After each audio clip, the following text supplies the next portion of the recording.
Morning, morning, morning. Morning, Roxanne. Thank you for my brooms. Carol, Boyce, John, morning. Morning, Aline, Althea, morning. Priscilla, Holder, morning. Morning, Ruckman. Terence Swan, morning, sir. Constance Hercules, morning. Denise Bramble, morning, Denise. Maria Gani, morning. Rude. Merle Durant, morning. Merle J. Dimple, 66, morning. Annette Baird, morning to you, Annette. Alberta Sampath, morning. On Facebook. Claire Irish, morning. Claire Philomena Collins, morning to you. Judy Bowen, morning. Maria Lyons, morning. Maria.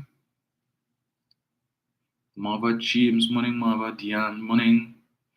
Morning to you, Diane. Alison Boyce, morning.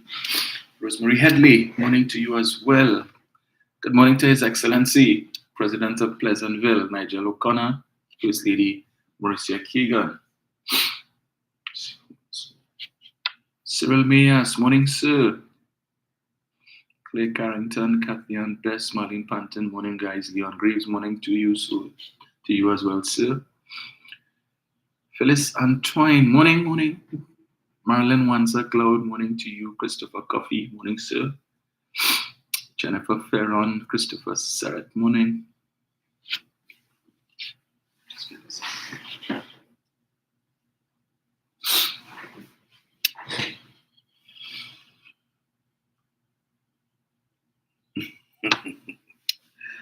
Looks good, BDC. Very good.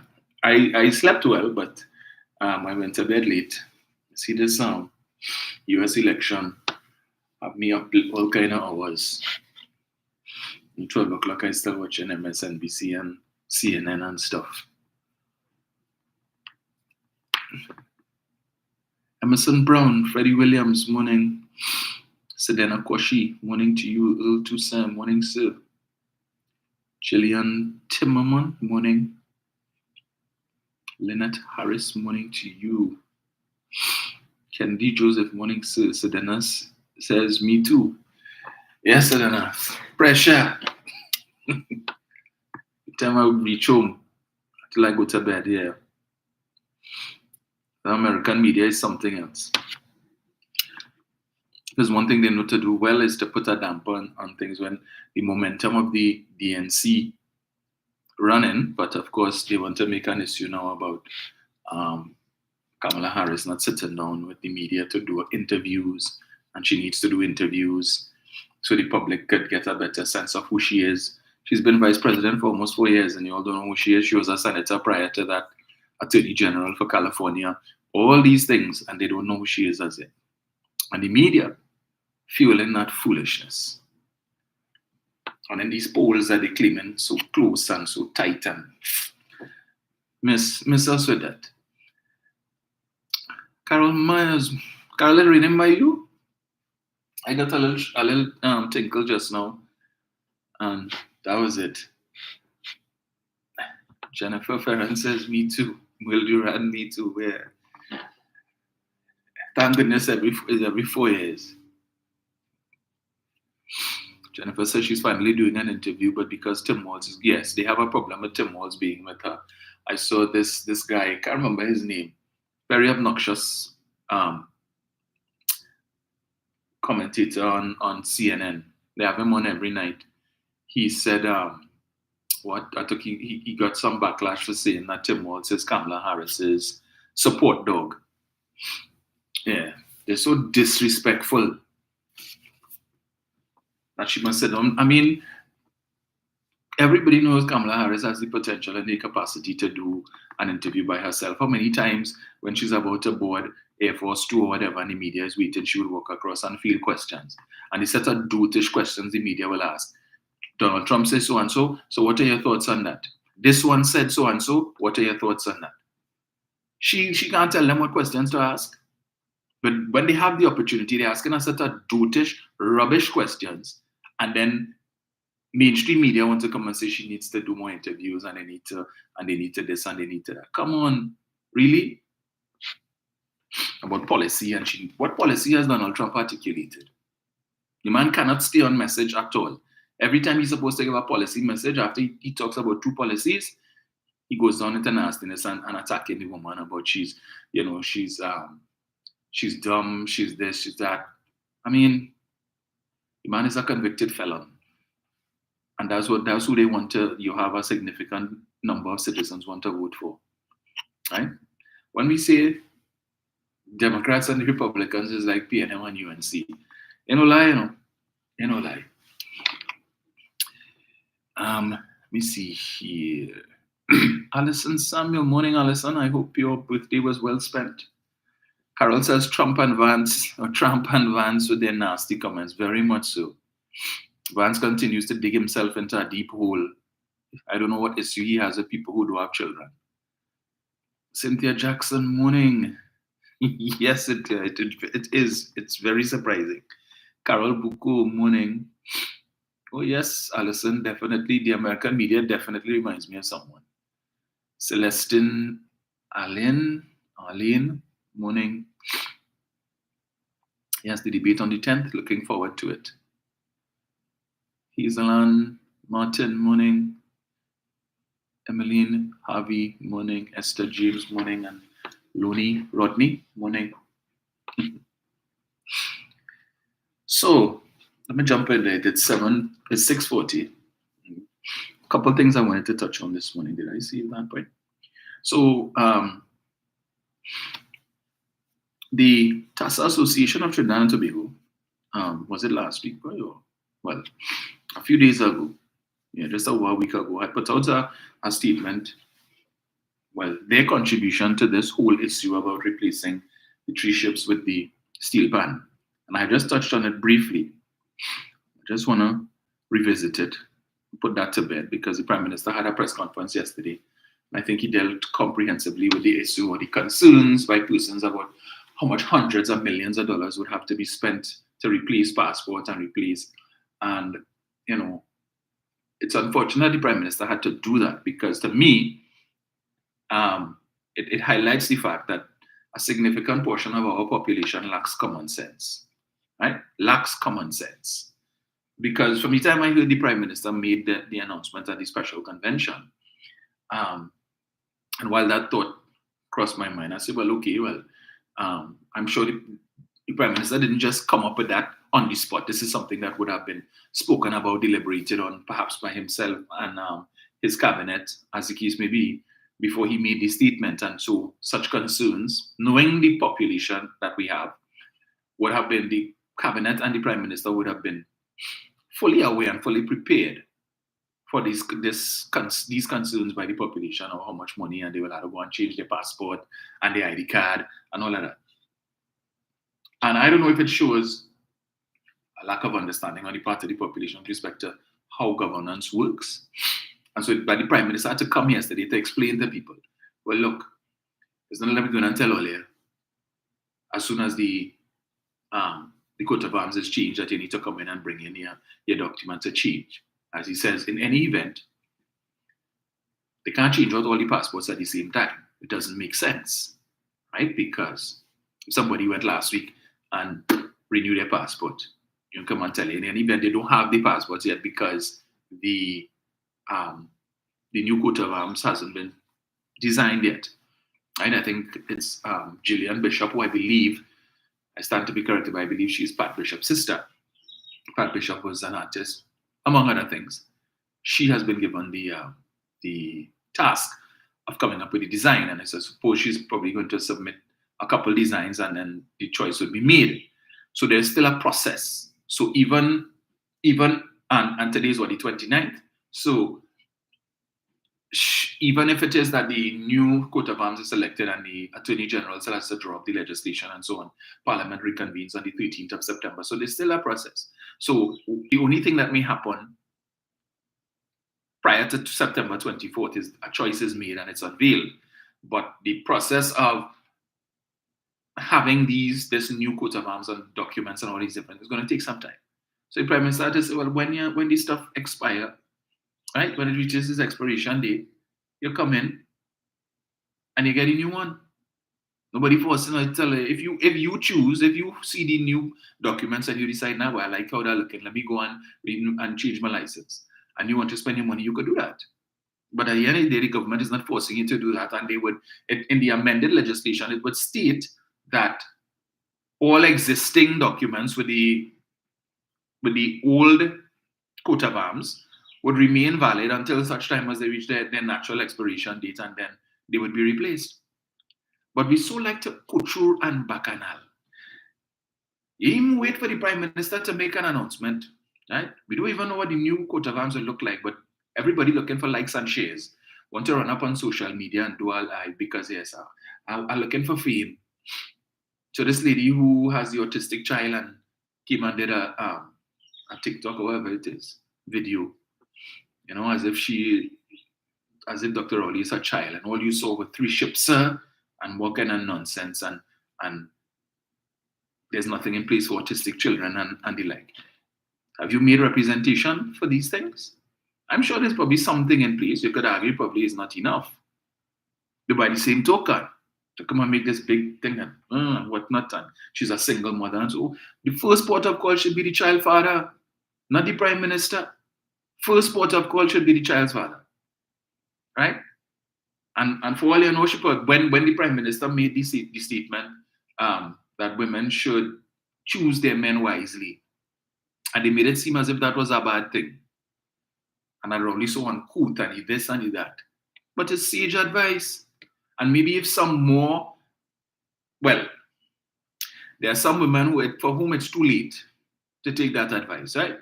Because they choose poorly, and some of them today, unfortunately, are no longer in the land of the living. But just because Keith Rowley said it, and if Kamala Pasabi sister had said it, and she would have said it in a joking manner. Yeah. Anyway, let me get to these people. Dear Sir / Madam, the TASA Association of Trinidad and Tobago would like to support the steel pan as we know it as our first national instrument. However, no part of the steel drum is from TNT. It is a fully imported metal container that came from other countries into Trinidad.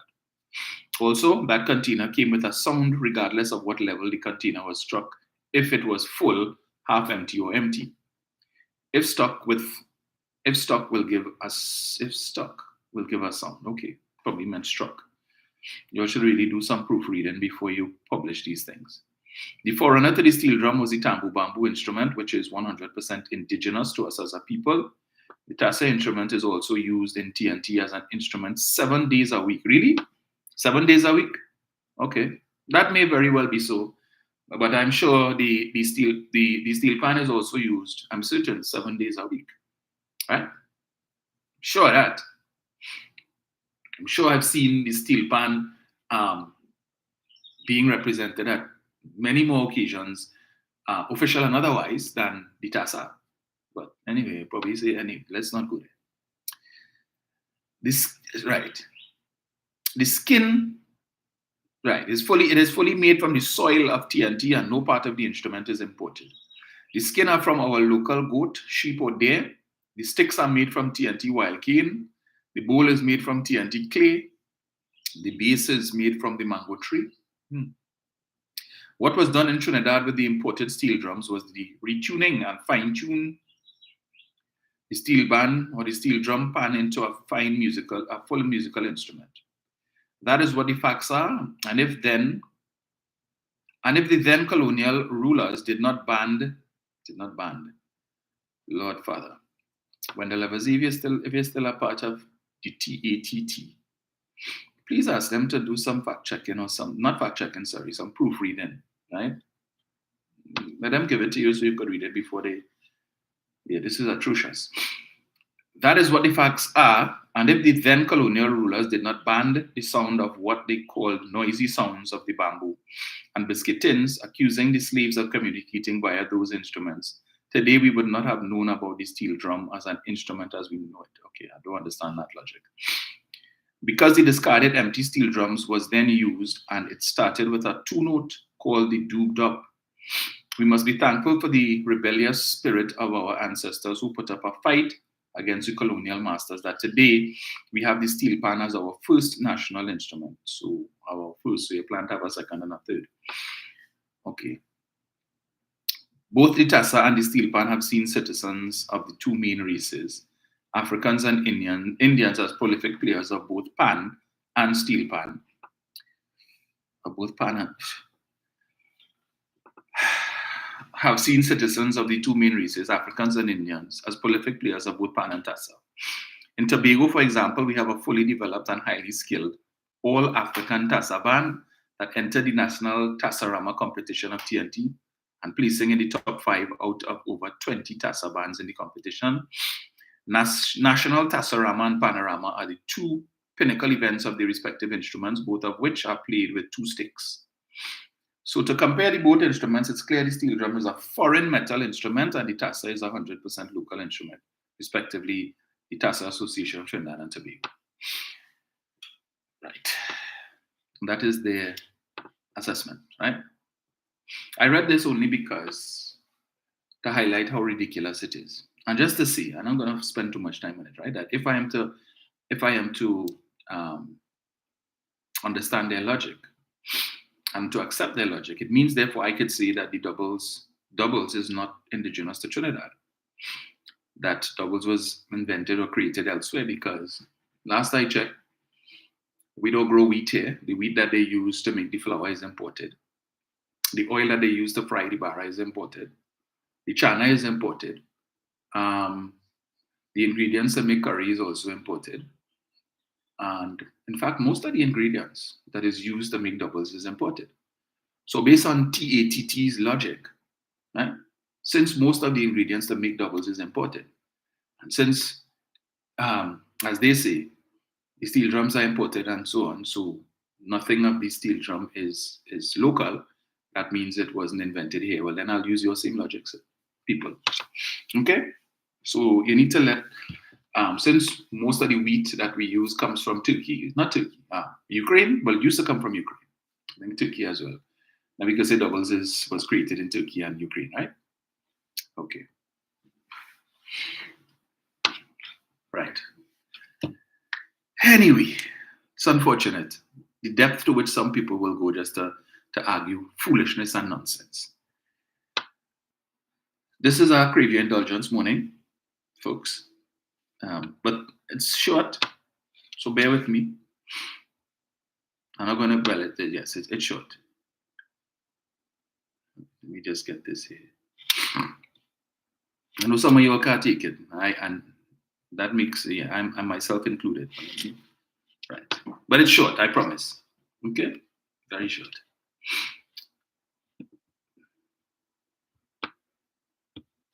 A man now tell me, PNM, Rowley and them playing race card. Black man versus Indian again for election. Really? Rowley the Oreo. Rowley, whose power ministers are Colm Imbat, Faris Al-Rawi, Rohan Sinanan, Terence Dial Singh, Stuart Smallpin Young. Them playing black man race card. Rowley, who for 9 years only let Colm Imbat and Stuart Smallpin Young act as Prime Minister. Not a black man could act as Prime Minister. Not a black woman could act as Prime Minister. And all they tell me the best Rowley coming with is black man race politics. Rowley called the election now. You know, I love when I hear him say, call the election. Every time, if they go back in the past 10 years, in the past, every time it's call the election, call the election, call the election. The election is called. The PNM is licks like peas. You know, man, we're going to beat them to a frazzle and then beat the frazzle, call the election. And then the election is called. And what is the outcome? They lose. And then you hear EBC, the EBC thief, the EBC cheat. Maxi Coffee Niece is the chief elections officer, all kind of bacana. They wouldn't learn.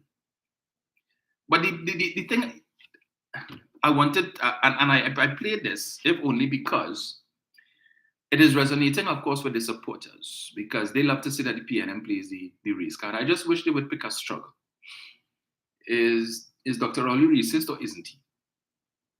It seems he's racist when it's convenient to them and then when it's not. Yeah. So this is not the first time, it's not the second time, it's not the third time that this clown has come with this and he started off by saying, "I'm Manchester." No man, I tell you nothing, pal. You have been saying this, pushing that dotish head for years now, right? For years now. And if I had the time to waste to go back into the archives of his videos, I could pull up a few. When it is that the new CEO of Heritage came in, Mr. Eric Cascula, he did a live talking about Rowley, the PNM is supposed to be an African party, and they go on and they look for and they find they bring a white man from overseas to be the CEO of Heritage, and they couldn't find a local black person and all of that. And then same thing, we say he's not race beating. When I challenged him on it, coming to tell me he's not talking race, I said, are you an idiot? Right? You hold up a picture of a white man and say, "Hey, look at a black man." Yeah, look at a black man there. And that is what that is how they're trying to gaslight persons of African descent. To say the PNM is supposed to be an African party, but they're not doing enough for Africans. Right? They're supposed to be promoting Africans more. But we know the challenge is that whenever the PNM tries to do that, they cannot do it overtly. Right? They can't just come out and say, "We're doing this specifically for the African community." Say for example, when the Prime Minister would have announced the government's intention to invest some 100 million into the at-risk communities such as Beetham, Laventille, and so on. And he said every time the PNM tries to do something for the African community, you always get pushback, right? He said, "Well, enough of that. I will brook no opposition. We are going in there and we're going to spend the money because these communities need the help. Whovex is only a business." But the days of the PNM backtracking every time they try to do something specific to the African community and people jumping up and crying discrimination and they want to run to the Equal Opportunities Commission and the courthouse to say that this is a policy that discriminates against other races is over. PNM will have none of it, right? Because when nothing is being done in these communities, you all come in and say, "Yeah, the PNM is an African party, and look at the constituencies, look at Laventille," and always the same ones they call it. Look at Laventille, look at Beetham, look at Sealers. Same ones they always call it, right? And I always say the people who talk that stupidness the most can't even find Laventille and Beetham if they use Google Maps or Waze. They have no idea, some of them, and figure that Laventille is just only what they see when they're driving down the highway and they're going over the NP interchange there, and what they see on the hills, they figure that is Laventille. The majority of them. Some of them don't even know where Port of Spain is, right? They're living in South. Rainfall yesterday, the usual thing, Citygate, South Key, some water there, right? It's always there. And we know the topography of the land, the geography of the area.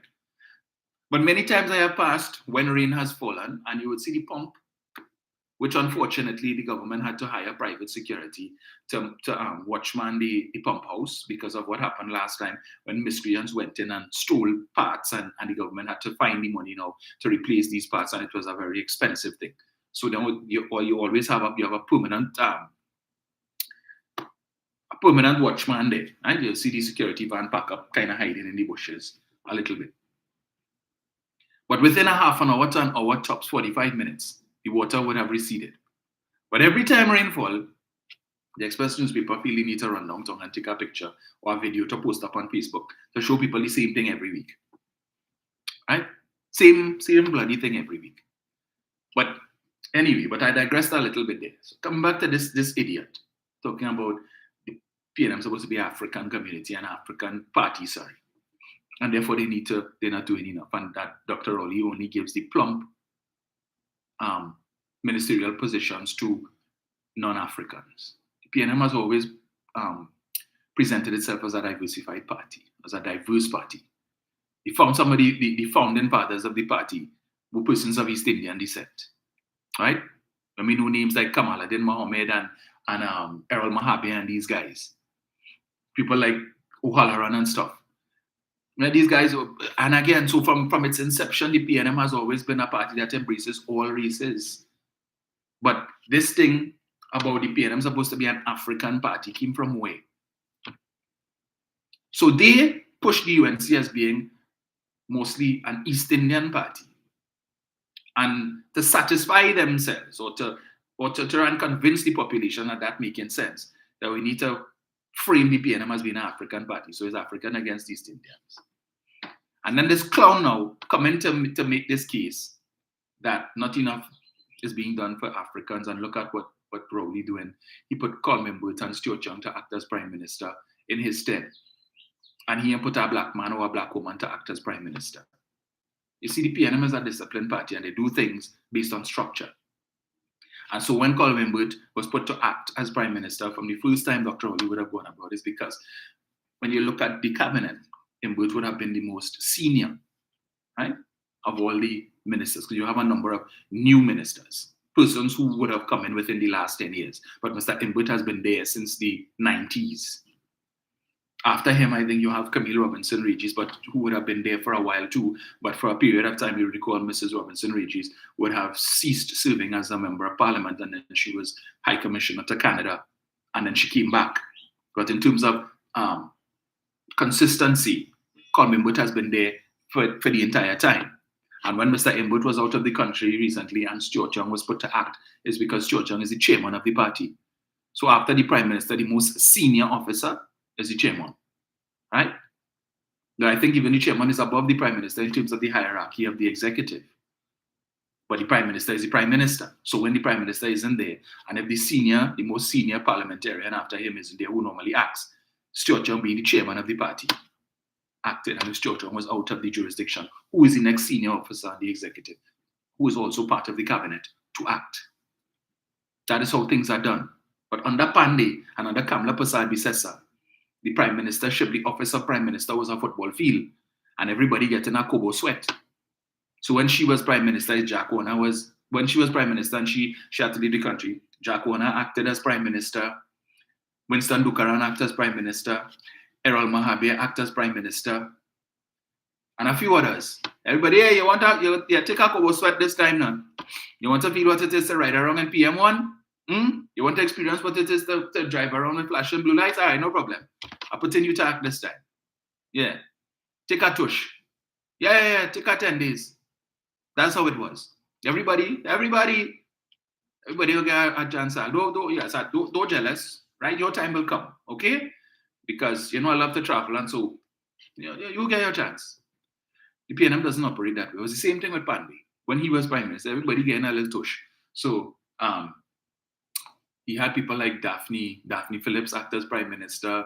Who else, boy?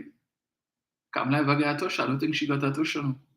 Well, a few people, he used to put to act. Same thing.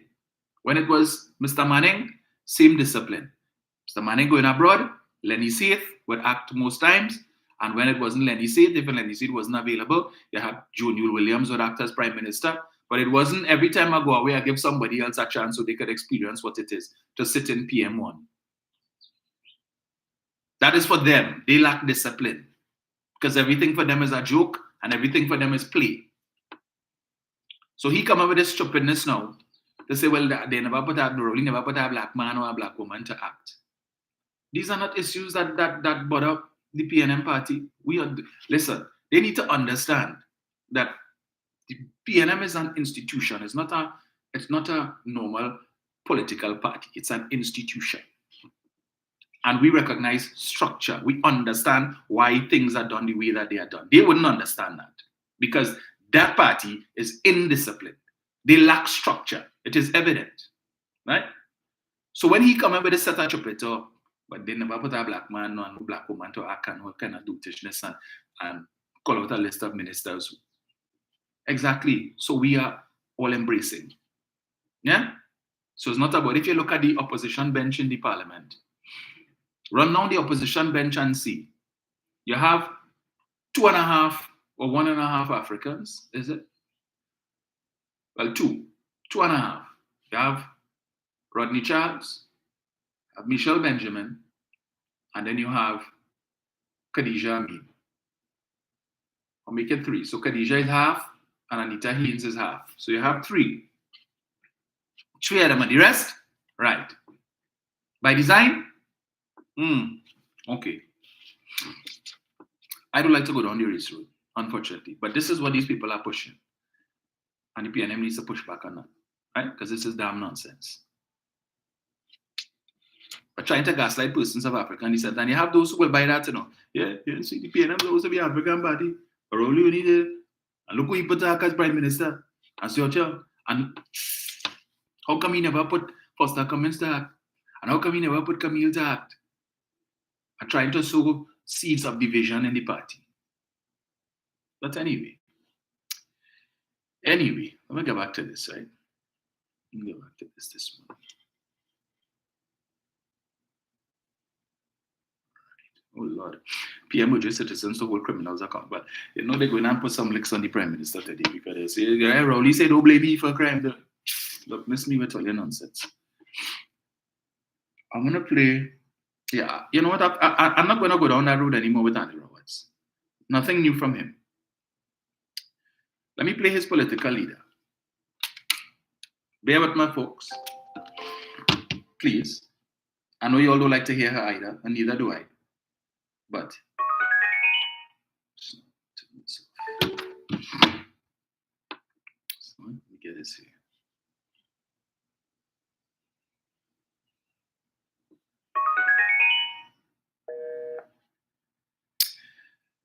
Listen to a little bit of the woman who considers herself to be the Prime Minister in waiting. This is on Monday night, right? To make it easier for citizens to access financial services and loans. 28, we will make quality housing more affordable and more accessible to young people. 29, yes, we used to give out 100 a week, 100 houses. I don't think they've built a single house, so this government hasn't built any house.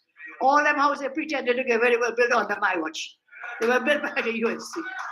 They have built nothing. They have built no schools, they have built no hospitals.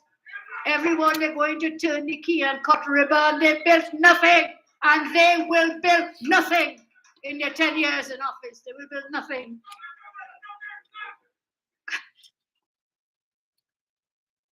They have built nothing. They haven't built any hospitals. Okay, Mrs. Pasabi says so. All right. So again, Grandy Hospital built itself, or it was built by elves, or perhaps the UNC built it. Yeah, we weren't aware that UNC is also government head. So UNC built Sangre Grande Hospital, not the PNM, in the last 9 years. UNC built the Arima Hospital, and they also built the Point Fortin Hospital. It is the UNC that is currently building the Central Block in Port of Spain. UNC built Roxborough Hospital, right? In addition to the Cuba Children's Hospital that they built between 2010 to 2015. All hospitals built in this country in the last 9 years was built by the UNC. Thank you for letting us know that, ma'am. They didn't build nothing. All right. We will conduct a comprehensive and complete audit of HEC applications. We'll seek to make contact and see all who still need housing. We will prioritize those with long-standing applications, because some people have applied 20 years ago, 30 years ago, 40 years ago, some dead and gone, and the application has not been considered. Item 30 in our plans, we will again implement. Yeah. Let me just run this. We will prioritize those with long to turn the key and cut ribbon. They built nothing, and they will build nothing in their 10 years in office. They will build nothing. We will conduct a comprehensive, more affordable, and more accessible to young people. Right. There's one minute. We call on the government Listen to to this, rescind that, give it up, and offer a higher increase. 27, make quality housing more affordable and more accessible to young people. We will deregulate the financial system to make it easier for citizens to access and loans. 28, we will make quality housing more affordable and more accessible to young people. Is it just me, or is it that Kamala Pasabi Sessa has issues with her mental acuity? You all heard what number 27 was, and you heard what number 28 was, right? So it's either something wrong with her mental acuity, or that new manifesto is fluff. Because 27 and 28 is the same thing. She read 27 and 28 and didn't realize it's the exact same thing, word for word. Now, you know, right now in the US, they're talking about mental acuity with respect to Donald Trump and so they had issues with poor Joe. But I don't understand. You read a document in front of you. You read 27 and then read 28 right after and realize 27 and 28 is the exact same thing. And this is your great manifesto? Okay. Okay, comes. All right. We move on. Number play. 29. Yes, we used to give out 100 a week, 100 houses. I don't think they've built a single house. So this government hasn't built any house. All them houses they pretended to get very well built under my watch. Yeah, because Nopoyo Court in Malabar that you left abandoned, that you didn't touch for 5 years, 3 months, and 14 days, that is now complete and also has additional housing units. Yes, the Elves built that. Or the UNC. Look, yes, the UNC in opposition built that. Fort in St. James, and you go around the back by the cemetery, down in the back there, the Western Cemetery, and you look up on the hill, those nice housing units up there on the hill that they also left abandoned, and it's back by is what street is that by? George Cabral Street, somewhere in the back there, is what they call it. Look up on the hill and you will see it. That they also left that abandoned for 5 years, 3 months, and 14 days. Right? All of these housing units that Mr. Manning built, the PNM built between 2002 and 2010. To treat with the shortage in public housing, right? That they left, her administration left abandoned. That is today complete with additional units. Her administration did that over the last 9 years. The PNM built no house. Terrestrial lands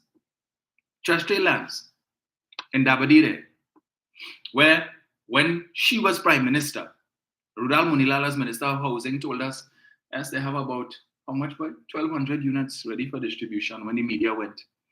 I always tell you all, they found a load of tobacco, a load of sand, and a load of gravel. Partly they were building houses for ants. So there were 1,200 units ready for ants because it had no housing there for human habitation. Today, if you go to terrestrial lands, which they paid $200 million for, by the way, $200 million, almost the same figure that they paid for Eden Gardens, which was valued at $52 million. It was offered to them at $200 million, and then they came down at $175. But there are several houses inside. In fact, this is the same UNC, the same woman who just a few months ago was talking about the same terrestrial lands and one contractor, Ricky Ragunanan, and the issues with some of the units that he built. But she committed to tell now they didn't build a single house. All the houses that they're giving out is what they built. You ever hear Kamala Prasad Bisesa tell you how many houses her government built? I always say they boasting they build 106 schools. But if you build 3,000 houses, 4,000, 5,000 houses, to me, that is something bigger to boast about than 106 schools. But you never hear them talking about that. It's only of recent time. You hear Munilal say it was 6,000 and Julene, I think, say it was 8,000 or something. So they can't even decide. He was the Minister of Housing and don't even know how many houses they built. They can't even decide on a figure. But she come in to tell you all the houses the government giving out now, right, is what they built. Okay, Mrs. Prasad Bisesa, if you say so. They were built US. Yeah. They built nothing.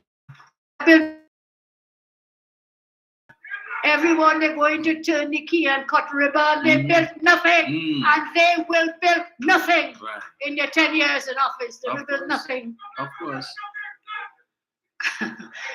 We will conduct a comprehensive and complete audit of HEC applications. We'll seek to make contact and see all who still need housing.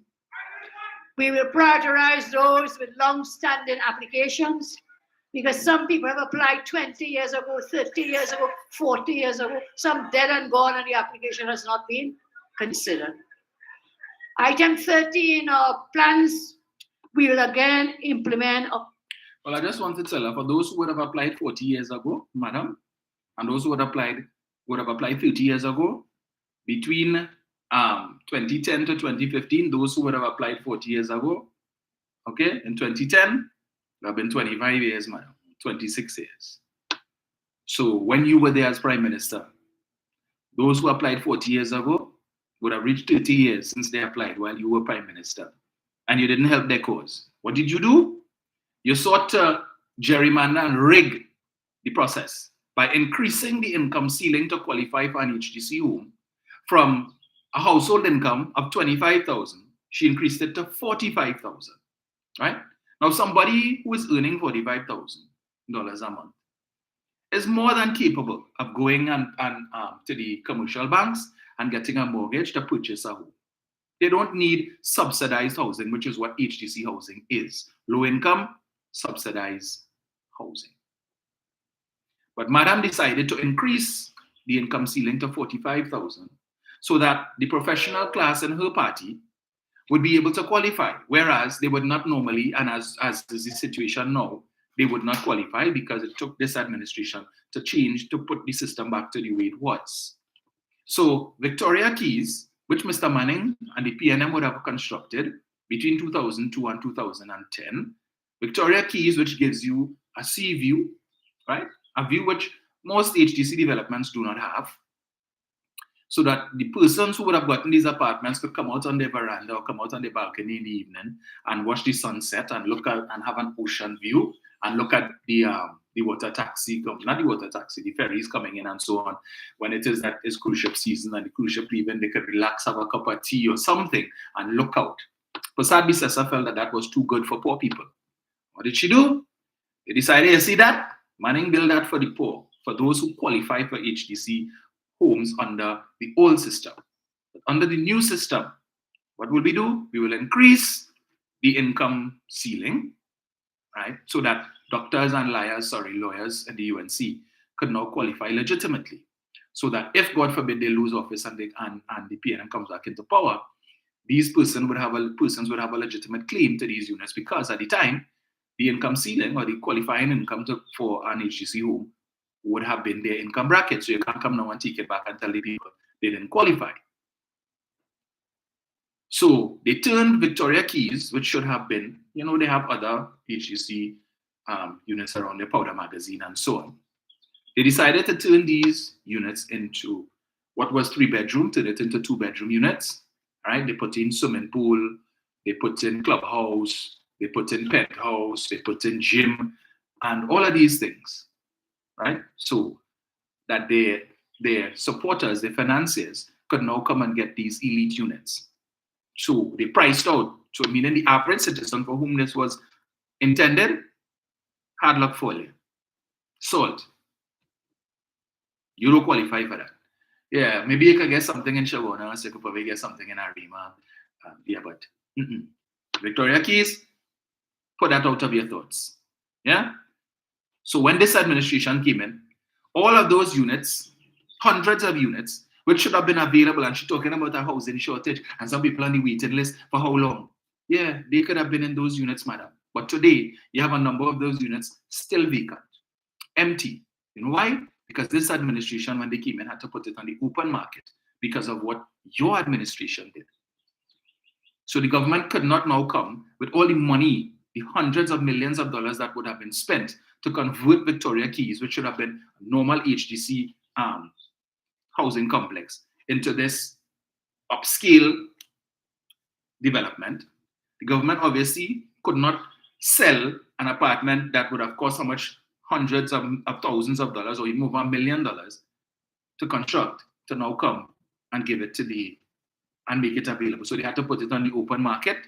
So the same people who earn $45,000, if they were so desirous, could now go to Republic Bank, Bank, TTMF, whoever, get your mortgage and come and buy it.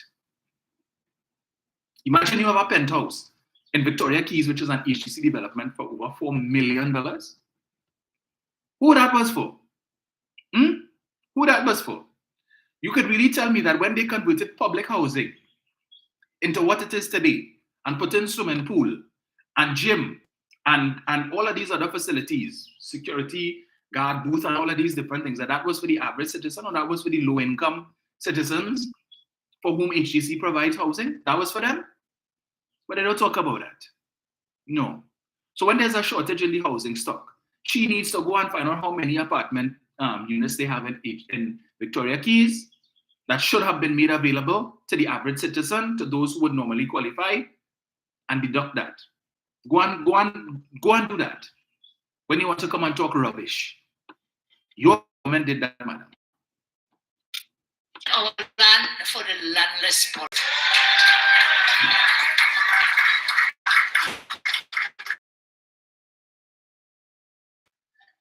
Why did they cut that program? Wicked, incompetent. Why?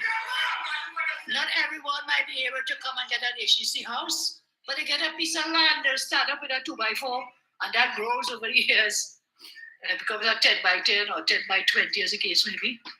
And you have a place to rest your head. You know. We're coming back with our land for the landless policy. Not everybody will be able to come and get an HTC home. Of course not, because the stock of HTC housing units was reduced thanks to your administration. Right? So not everybody can get that. So you get them a piece of land. You're giving them a deed for this piece of land? No. What you're going to get? A certificate of comfort. As I always say, it's just a piece of paper that says the government has given you permission to squat. But you will get no deed. You will not get a deed of lease. You will not get a deed of conveyance. You will not get a deed of gift. You get no deed. You get a certificate of comfort, which is permission to squat. Government says you could. Right. So you're living here? Okay. All right. So we're setting up this development here. How are you giving it out? All come. Yeah, we drawing lots. So we give you a piece of land there.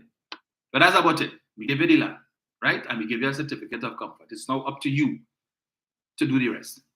So go and see if you can get a few pieces of plywood and knock up something. You heard her say there, you can start with a 2x4.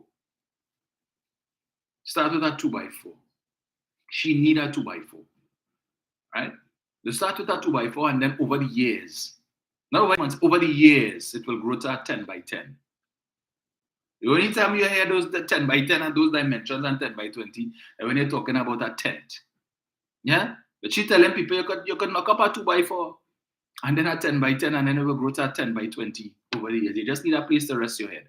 So if it's just one room and a mattress on the ground, a piece of sponge, right? And then you knock up something, a old table outside, and you're washing your wares outside, and you have your latrine and so on. That's what she's offering. But put her back.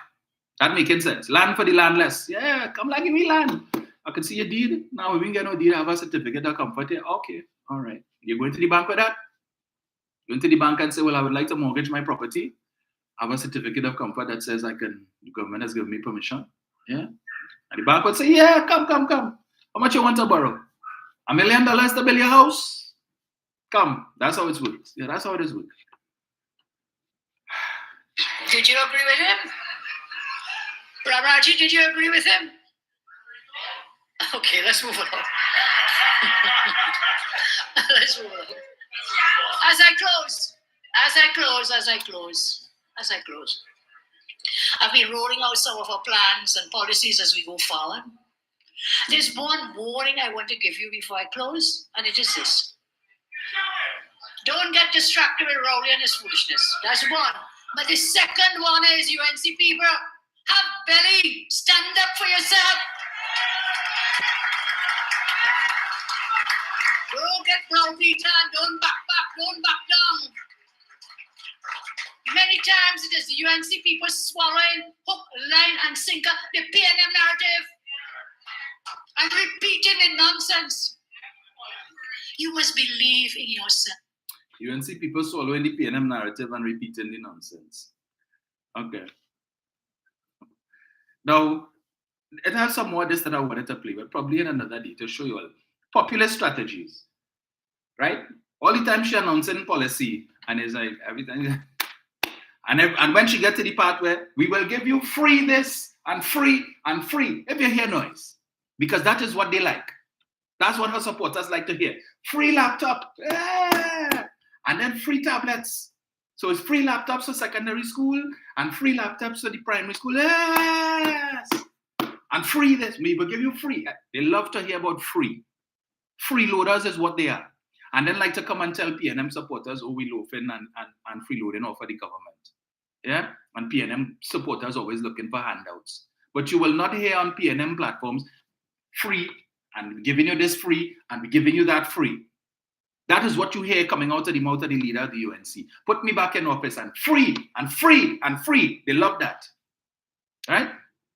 We know of the government, the prime minister said, but she tell them, we know in the government, come. You give you all the thing free. You're getting baby grant, we're coming back with baby grant, $500 a month to make child. As if $500 a month could raise a child. Yeah, but come, we'll give all of that. Come. Free.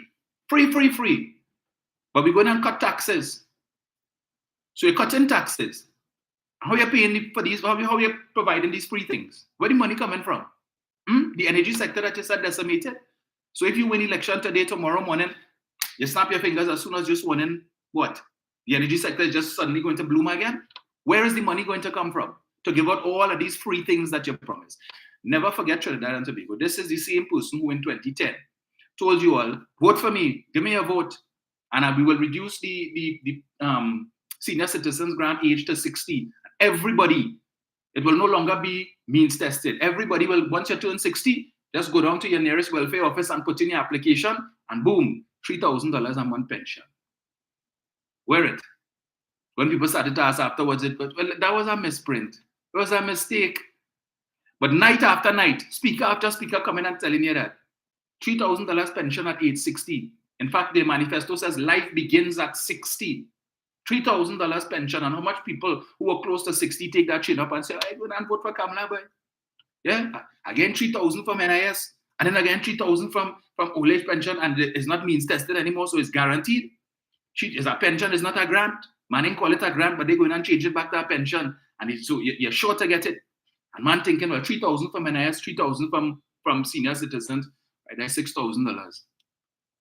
But he working corporation, and his salary for prior to 60 was 4,000. So now he's getting more money than what he was getting, and you don't have to go to work. So I was working for 4,000 a month, but as soon as I hit 60, I get in 3 by 3, 6. So I'm making more money than I was working for. I could lie down home, get up late, and at the end of the month, 6,000 in my account, sure, Kamala get my vote. And then as soon as she became prime minister, after I gave her your vote, she said, well, it was a mistake, it was a misprint, sorry. No $3,000 pension for you. Go back and tell EBC you back your vote. Go back and do that now. Stupid. Till taking Sheen up. Never forget that, eh? Right. What's the time there? I'm going to play this next club. Forgive me this morning. I had to touch on this too. Yeah, let me just save that in case I forget. Where is he? Let me play this, right? See this, right? Clearing out the road nice. Taking it up. Going and pave. Oh, you watch this. Look what they're paving. They're paving Bayshore Road. Now when they have found them close this area, they say, this is a private road. What? PNM? This is a private road. Management. See the word? PNM? Will not be responsible.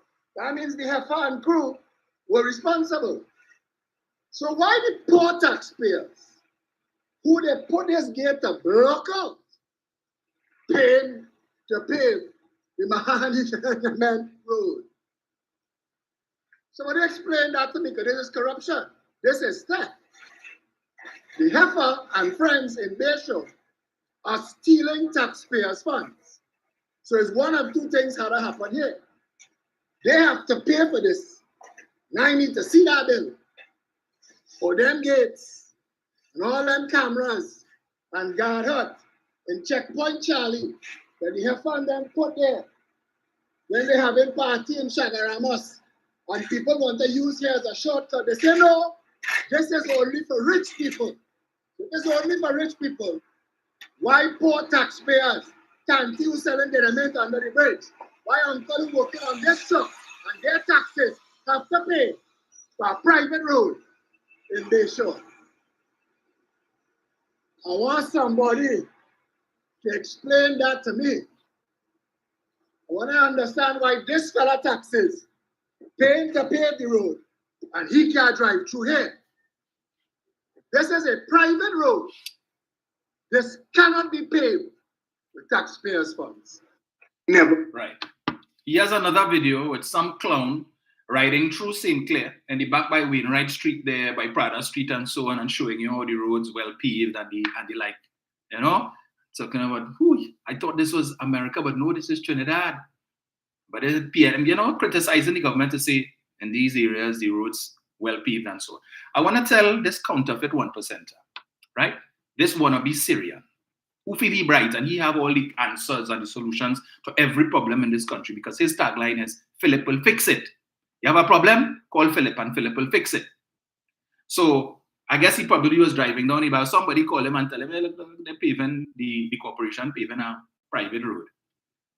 It's not a private road, right? The residents of the area would have put up a barricade, because that road takes you back up to Columbus Circle by Westmoreland there, right? And what used to happen, as we know, is one road in, one road out for Shagaramas, Carenage, and so on, right? So when they have parties down there by O2 Park and whatnot, and all the other things back when Pier 1 was around and so on, and they have the big parties down there, there's one road in, one road out. So when they have traffic, people taking the shortcut to come around and pass there, and of course the amount of traffic. So you're not just disturbing, damaging the people's road or the road, but the amount of traffic, the old noise, when it is people going through there, and you bounce up some traffic, you're blowing horn all hours, quality hours of the morning, people trying to sleep, and one set of old noise. That's what affecting, because the road passes through a residential area. And it's affecting the people more than just damage to the road. But I said the old noise, you have senior citizens who live inside there as well. So they put up a barricade, which would have been approved by the corporation, because they couldn't just do it on their own. These things have to be approved by the corporation. They would have applied and the corporation gave them permission to put it up, to avoid things like that happening. So even the residents of the area who previously would have been using that road, so they could have come out there and just swing onto the Western Main Road if they're going down Shagarama, so they're heading back up north to Port of Spain proper. And so they too have been inconvenienced because of this barricade that they had to put up to prevent persons doing that, coming in, passing through the neighborhood and causing them inconvenience. Right? That is why that was done. So they're paving the road. And I guess I don't know if somebody called him a US person and he see that. And he figured, but it's a private road. And I've seen corporation vehicles and they're paving the road and whatnot. And he hear that is theft because they're using taxpayers' money. And who are the taxpayers he identifies? Tanti who's selling dynamite under the bridge. And the corporation worker. But apparently the people who live inside there don't pay taxes. Right? They don't pay taxes. Look at the size of the homes inside it. So it speaks to the income that these people make. Some of them are business owners, so they pay income tax, corporation tax, and you know what other tax they pay, Philip? Property tax. Property tax which you are against. You remain one of the last holdouts with respect to property tax. In fact, a few days ago, he listed a series of conditions that the UNC must meet in order for him to endorse the UNC and support Kamala Persad-Bissessar again. So she come on Monday night, and two of the conditions, if she wins as Prime Minister, if her party wins, that they need to get rid of the property tax, and two, she must make a comprehensive statement that they will not support a cashless society. So she come and she talk that talk, and he happy. So he taken that. She gave him 2 out of a list of how much, and he taken that. So he decided to do a video to say, yes, the PEP is once again supporting Kamala. You know why he's supporting her now? Don't mind the BS he come and give you, because he gave a list of conditions and she met some of the conditions. No. He jumped back in the fray because she and Gary fighting. So Gary out, so he trying to come back in to weasel his way in. But the minute you hear she and Gary kiss and hug up again, he jump back out and going to be attacking the two of them. Right? So we ain't stupid. But I want to tell him, thanks for posting that video, because you know what you did? You highlighted to the citizens of this country that when you pay your property tax, that is the service you get. So these people are getting value for the property taxes that they pay. And in that neighborhood, in Bayshore, in Westmoreland, right, they pay their property tax rates at the higher end, because the annual rental value for their properties is higher than most other parts of the country. So they're getting what they pay for. And even if you want to call it a private road, because the people pay the property tax, and neighborhoods like these are as dependent on the state as some other neighborhoods might be, right? Because the residents will come together and they will form a homeowners association and they will make monthly contributions, as the case may be, to do certain things that the rest other neighborhoods in Trinidad that may not be as fortunate from an economic standpoint would wait for the corporation to do. So if there's a clogged drain in their area, they're not going to wait for the corporation to come and fix it. They will have their homeowners association, they pool their resources, and they will hire a private contractor to come and do what it is the corporation's supposed to do. If the grass needs to be cut, they have the manicured lawns in front of the house and so on. They're not waiting for CPEP to come and cut it. They will pay a private contractor to come and cut it. So the only thing that these neighborhoods really rely on or depend on the state for is probably garbage collection and to pave their roads. That is it. The rest of stuff they pay for out of their own pockets. And they too are taxpayers. So it's not only Tanti who under the bridge selling the dinner mint, or the man who working on the corporation paying taxes. These people pay taxes and they pay a hell of a lot of taxes. But they also pay their property tax. So they've chosen not to listen to you. And if it is any given day, drive down Ryson Road and take a look over on Ajax Street at the Board of Inland Revenue building, and you will see the amount of people stand up on the step waiting to go and pay their property tax. Ask the tax, and we want no tax, I want a property tax. The people paying their property taxes, though. And they are seeing in real time, even before local government reform is rolled out fully, they have already started to see the benefits of paying their property tax. So in the same way, these people could say, here what? We paid our property taxes, right? You tell me to pay property tax, and you send me an assessment and tell me I have to pay $2,000 or $3,000, where other parts of the country, people paying $900, and with the reduction in the rate from 3% to 2%, some people pay $600 and something for the year, and $800 and something, and we have to pay in the thousands. Then we could demand that you need to fix my road. And as the Prime Minister and the government said, when you pay your property taxes that you pay would be used to develop your constituency. So it's not that you who live in Bayshore paying property tax to benefit people who live in Chaguanas or to benefit the people who living in Arima, right? You pay your property tax, you live in Diego Martin West, your property taxes are to develop Diego Martin West. That is what is happening, Philip. So if you encourage more people to pay their property taxes in real time, they could start to see the benefits of paying their property taxes, right? So when you want to come and say this is theft and they're taking taxpayers' money and so on, they are taxpayers too. They pay their property taxes and now their road is being paid because that is what they pay their property tax for. But you know what? He vexed because his issue with that is that he didn't get a highlight to come and say, because Philip will fix it. But I bet you, if it is, the road was in a bad condition and it wasn't paved, and the people were complaining, or somebody from the area called him and say, Philip, look at the state of the road, he would have been there, most prompt to do a video to say, look at this. The people paying their property taxes and look at the state of the road. And why hasn't the government thing? And they want you to pay property tax and what it is you're paying for and look at the state. That is what he would have done. But he's upset because the government off him. I did not wait in.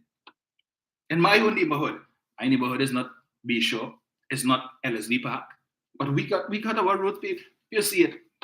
You see it. Right? Beautiful, smooth, not a bump in the road. That's what's happening when you pay your property taxes. And therefore, as more and more people continue to pay, you could now go and demand. Go to the corporation and say, I paid my property tax. I don't want any excuses. Don't tell me I don't have money because I paid my property taxes. There's a pothole in the road and it needs to be fixed. Fix it. Because the government said that is what my property taxes are for, to fix my area, not to fix any other constituency. I paid it. I'm demanding now, fix my road. And they have to do that. Okay, Philip? So I just thought I would put that for you to understand. Right? So the system working. The government told you all what would happen when you pay your property taxes. And if these communities are seeing that because they're going out and pay it, go vex. But the woman who fancies herself to be the Prime Minister in waiting, tell her, no, we will axe the tax and we will cut corporation tax and we will cut this tax and cut tax, but can't tell you where the revenue will come from. Making out the world of promises, you're getting this free, that free, the other and the next free. But up to now, she has not mentioned one way in which they're going to generate the revenue to pay for all these freeness plan comes to. So take note of that.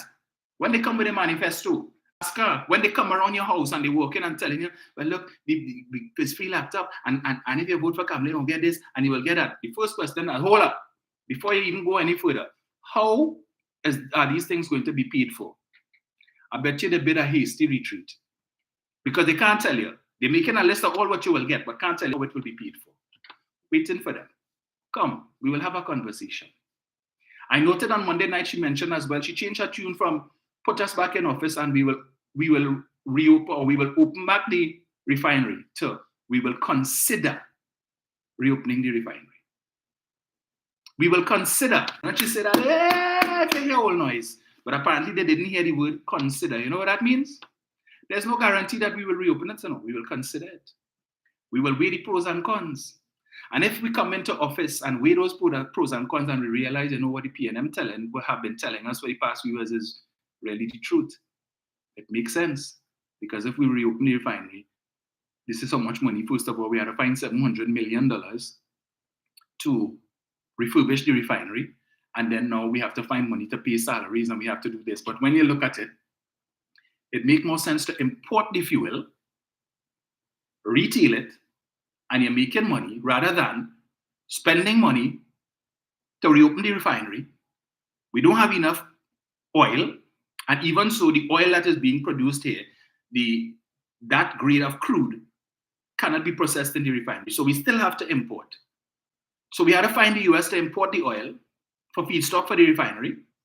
We have to pay salaries to the workers in the refinery. We have to pay other benefits. We have to find money to maintain the refinery and all of these things.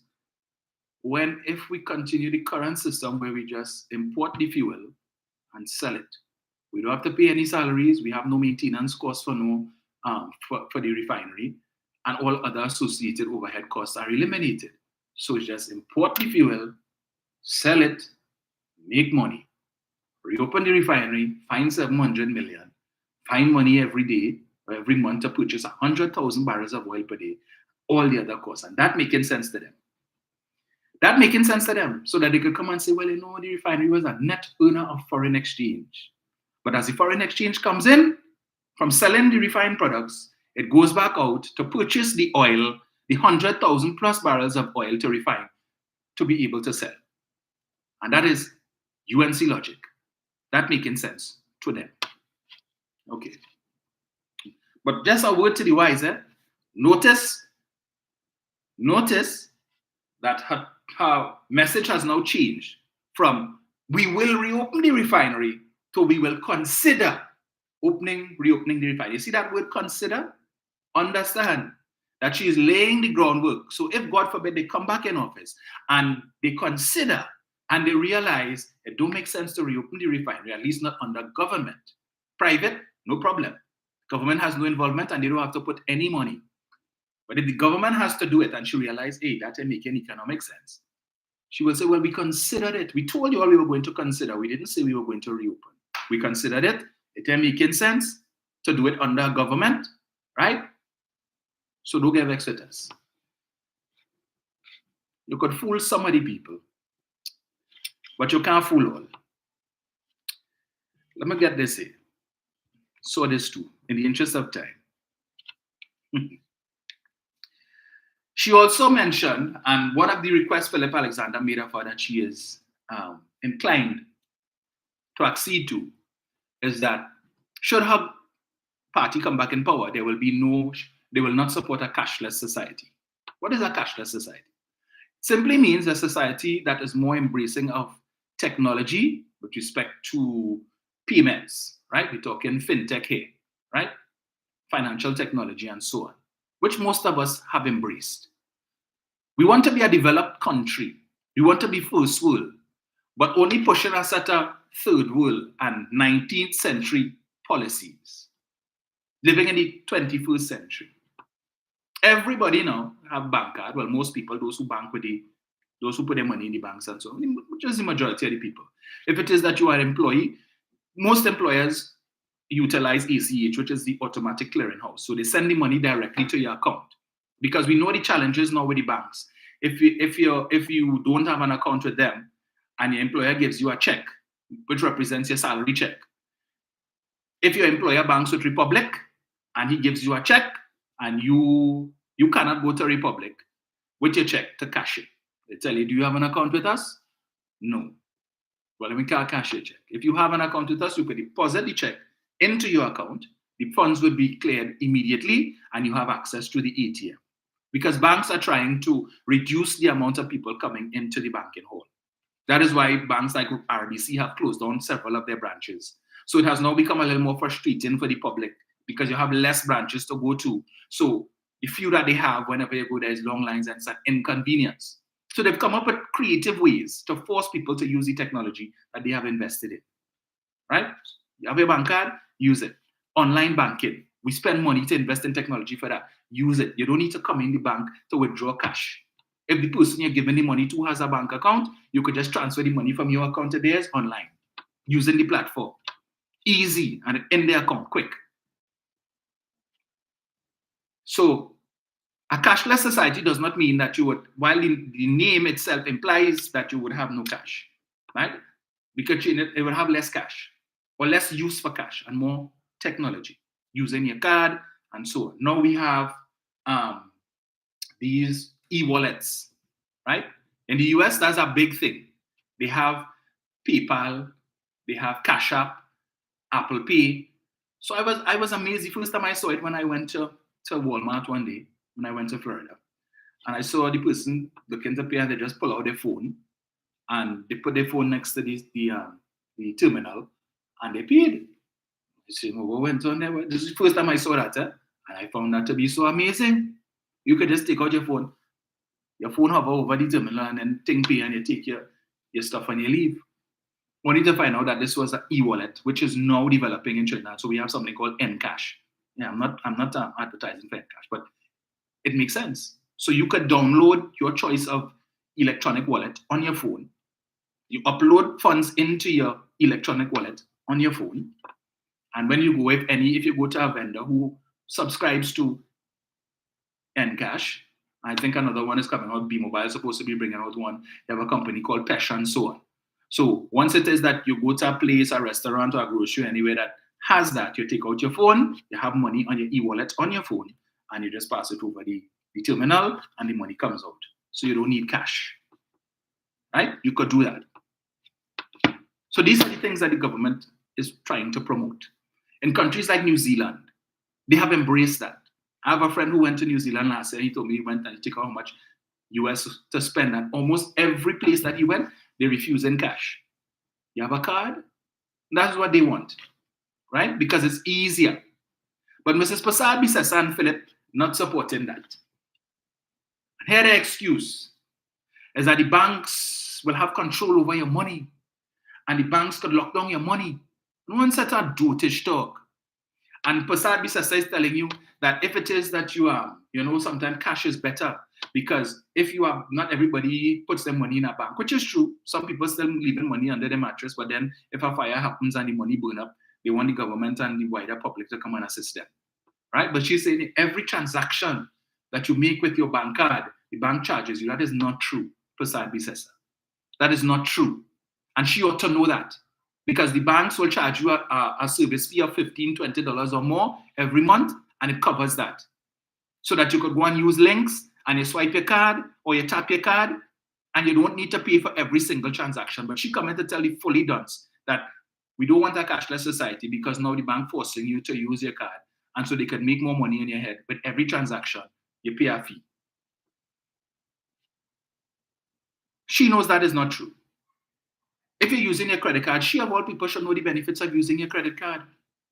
I use my credit card for most of my expenses because I love to see when I get my point statement, or those of you who have the travel miles cards, how many people have been able to take trips based on the miles that they got off of the card, off of the credit card. So there are benefits to using these things. She's not advocating that. And the reasoning that she's given, such a dotish, donkey logic reasons. And how much charge the bank could lock down your money, and then the bank, if you go cashless, the government could now come and seize your money in the bank and lock down your account. And I think, what utter rubbish is that? The government could go to the bank and say, hey, lock down this person's account. They could do that if it is your own taxes. They could garnish your account. So any money that comes into your account would go to the Board of Inland Revenue to pay them. But understand why it is she's against a cashless society. Why? Because all her financiers who are tax evaders, who own businesses, you know what some of them do? I experienced that in 2013 when I was campaigning, when I went up for local election. You go to some of these businesses where they print the banners and the flyers and so on. And what they're telling you, if you pay cash, we give you a 10% discount. But you happy, you're saving money. So are coming back. They run down to the ATM and they take out the cash and they come back and they give you a handwritten receipt. So that money is not recorded on the bank account. So when they have to do their financials, the accountant is seeing that. That money is invisible. So they ain't paying no tax on that because there is no way for the government to be aware that that money was paid. Right? So they have that receipt book there. Yeah, the handwritten receipt.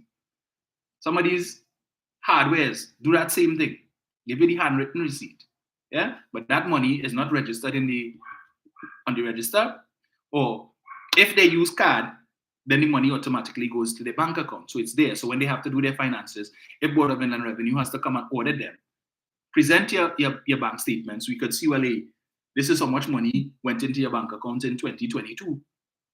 But your financials not saying that. Right? So they have to report whatever is on the bank statement. But in the advocating for a non-cashless society, we could do them thing. You could hide money. Right? If we go mostly cashless and you have most vendors having the facilities for card, less cash, then it poses a problem for them because of what happened between 2010 to 2015 when money was hiding in pigtail bucket and we were being told they dig a hole in the backyard and who put in safe in the floor in the house to hide money. That is why over $500 million in cotton notes, $100 cotton notes, are still outstanding and has never come in. Right? When they were thieving all these projects and they were receiving bag of money, the guy who, when Glenn Ramadas Singh left his phone by the bar in somewhere in Central, when he had a little too much to drink, and somebody found his phone and went through the text messages and saw messages between himself and the bag of money man, making arrangements to deliver the money, where to drop it off. And when it is that the person would have taken the phone to the media and showed them the text messages and the media call him, he say, well, the phone is mine. I don't know nothing about no text message. Some of the text messages are 2 and 3 years old. So how do you explain 2 and 3 years? You can't come and say, well, people do that at the time because the message is 3 years old when the phone was in your possession. So how a 3-year-old message between you and supposedly the bag man, the bag of money man, end up on your phone? You can't tell me this was sent in the last 2 days. So they're trying to set you up. This message has been on your phone forever. Explain that. Up to now, police are investigating that. That was a big story on the night news. But he said the phone is mine. He admit, yes, the phone is mine, but I don't know nothing about no text message. We got the transcripts of the text messages reported in the newspaper, and the man still denying, me know nothing about no text message. I don't know what they're talking about. Right? Cashless society would eliminate things like that. Because when you come in with a set of cash, people say, well, now we ain't really facilitated that here. Because they don't want the headache of having to hire private security to take their money to the bank in the night using the night safe. You have a card, swipe it, the money going straight to our account. So we don't have to hear stories about the person went and they withdraw a whole set of money from the bank because they had to go and pay their workers and pay for this and pay for that. And when they step out of the car, as soon as they leave the bank, somebody stick them up. Or they left the money below the seat in the car and they just went to buy a roti. And when they come back, somebody bust in the glass and the money gone. These things in a cashless society would be reduced. But she don't want that. Because how we get in the money, if it is in a cashless society and less vendors accepting cash, you're making it difficult for me to spend the thief money. If it is that you give me a check, I have to explain it because when I go to the bank to deposit it, I have to do a source of funds. And I have to report that money when it is that they do the declaration to the Integrity Commission. So I need to make sure that I maintain a payment system whereby I could receive hard cash. So when I give out contracts, the contractor could bring the bag of money and I could go and spend it anywhere and I don't have to explain. You understand? Yes. Cashless society, you can't do that. Any kind of electronic transfer leaves a paper trail that could nail them to the cross and show you how much they thief. That is why, in the case of live sport, the police could now go and get production orders of people's bank statements and the like, right? So when they were issuing checks, and we saw the guy who was talking and saying the type of checks that he used to go and cash under live sport, and he get his cut. That is what she doesn't want. And I want to ask Philip, why doesn't he want that? Because even the excuses that he proffering is absolute rubbish, garbage. But they will go in other jurisdictions. The $135,000 that Padarat put into her account, that she told us the explanation, he can't remember why he gave her $135,000, but she said it's because when she was prime minister, she went abroad on some official trip, and the official credit card, government credit card, which would normally be used to pay for the hotel and the whatnot, that it was malfunctioning. And she ended up using her personal credit card to pay for the expenses, and the $135 was reimbursement for that, right? So you know how much points she gets on that credit card? You know how many miles, if that story holds true? You know how much miles she gets on her credit card? So she knows the benefit, the rewards of using your card. But she trying to tell people, no, forget that. All who complaining, you go in the bank, you can't even get 200 US. You're traveling and the bank even want to give you 200 US. You have your credit card, you don't need to worry about that. Because I'm certain your cash limit or your US dollar limit on your card would be more than $200. And more than likely, if you're going to the US, you're going to North America, the UK, Europe, more than likely, the stores and places that you'll be going would be more inclined to accept card than cash. But if you're only talking about US and you're going to New York and you're going to Florida and so, swipe your card. As somebody who travels there quite often, the preference usually is to swipe your card. Right? Very easy. Or tap your card now. So it's very easy. And then you want to complain that I can't get 200 US and I can't even get 100 US in the bank. You don't have to worry about that. I don't have those issues. So when I'm traveling, the bank never sees me. Never. When I get there, stick your card go to the nearest ATM. I use Bank of America and I put my local credit card into the ATM and I take out cash. My bank allows me to withdraw a certain amount of US cash every 8 days, which is more than what I need. And I get my US cash in the US. When I come back home, I pay it with TT dollars. And I have no complaint, no issues, no worry. So you will never hear from me, the bank ain't want to give me no cash. At best, you might run into some trouble in the airport when you reach across there, they might ask you how much US cash you have on you. And if you say you don't have any, that might raise a red flag. So you will end up in the back room while they check you out because you come here and you have no cash on you. Right? I encountered that in my early days of traveling. I use a credit card. Now to tell them, I say, well, it's difficult to get cash in Trinidad, but I'm using my credit card and so on. No, I don't have that problem because I have my account over there. And right. But I digress. So when they come in with that, so she's basically embracing that because Philip say he won that. What kind of leader is that? That when you could be manipulated by another political leader who is supposedly weaker than you, but he could dictate the pace and tell you, you want my support? You need to support this and you need to support that. And then you will get my support. Because they're so weak and they so know that they can't win an election on their own, that you're willing to capitulate to foolishness just so that you could get the support of Philip Alexander. Something wrong. Keith Rowley will never do that. Never do that. No political leader could come and tell Keith Rowley, you have to do this. And when you get back into office, that you need to implement this and implement that in order to get my support. To hell with your support. To hell with your support, Dr. Rowley, don't need that. But you say, Hall, he could afford to tell Philip Alexander, Hall. Philip Alexander could never go to Keith Rowley. Anybody in the PNM leadership with such nonsense. We don't need you. She needs him.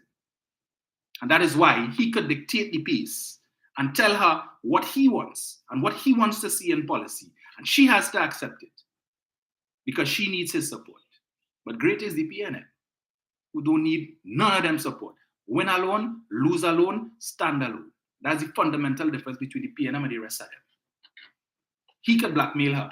Gary could blackmail her. They can't come around Keith Rowley with that at all, or whoever is in the leadership of the PNM.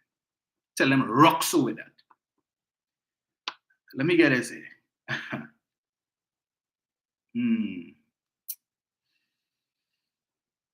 Anyway, let me see this. I will discuss this on another day. In the interest of time. One more thing I wanted to touch on. Ex-Pan Trinbago bosses blame UDCOT for abandoned headquarters. Right?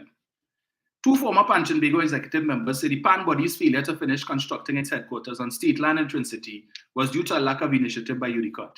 Speaking with Guardian Media yesterday, former President Keith Diaz and Vice President Byron Serrett said it was UDCOT that failed to construct the headquarters on the site. The men spoke 2 days after the Ministry of Tourism, Culture and the Arts unveiled the design for the new Pan Trinbago headquarters in Port of Spain to be built by UDCOT. The $120 million building will also house the Ministry of Tourism, Culture and the Arts, Tourism Trinidad Limited, and the National Carnival Commission. So it's not just Pan Trinbago who will be occupying the building. As I said here, you have the Ministry of Tourism, Culture and the Arts, Tourism TT, and also NCC will be in that building, right? Free of charge. When completed, the 6-story Class A mixed-use building will feature a theater auditorium with 300 seats for performances and recordings, a Pan museum, an interpretive center, conference and meeting rooms, a rooftop entertainment area, and a gift shop. And there will also be spaces for persons to come and rent who want to set up a business, right? Okay. The building will be constructed on the old post office site and whatnot. Now, I listened to this story. While Pan Trinbago was being blamed all the time, the project was in the hands of UDCOT. UDCOT did nothing. However, he added that Pan Trinbago's past executives and members all shared the view that while they were satisfied with the Trincity site, they still wanted an office in Port of Spain. Panes Dane Gulson also shared the same view on Monday when he spoke with Guardian Media, saying Pan Trinbago could have kept the Trincity site for a business operation while using the Port of Spain site as its headquarters. Serrett said Pan Trinbago's former heads also believe they still have rightful claim to lands in Chaguaramas, which he claimed was abducted by the CDA. However, Diaz said a fire at the old Pan Trinbago office in Port of Spain destroyed all paperwork showing proof that the Chaguaramas lands were given to Pan Trinbago in 1974. Mr. Diaz, come on now, let's not play smart with foolishness. Right? Because I'm certain that is not the only record of paperwork. Okay? All right. Because if the government gave your lands, the documentation, you would have your copies, and there would also be copies resident with the state. So please. He denied that during his tenure as president between 2009 to 2018, he received any funding to construct the headquarters in Trincity. He said the project was a UDCOT project, which he inherited as president. Now, Kamla Persad-Bissessar between 2010 to 2015 said she was going to give them $7 million. We are told that that monstrosity that is currently there cost $10 million, right? She never gave them the $7 million. In fact, Diaz claimed it was UDCOT who stole the construction and whatnot. Now, my issue with this is, you all had 13 acres of land.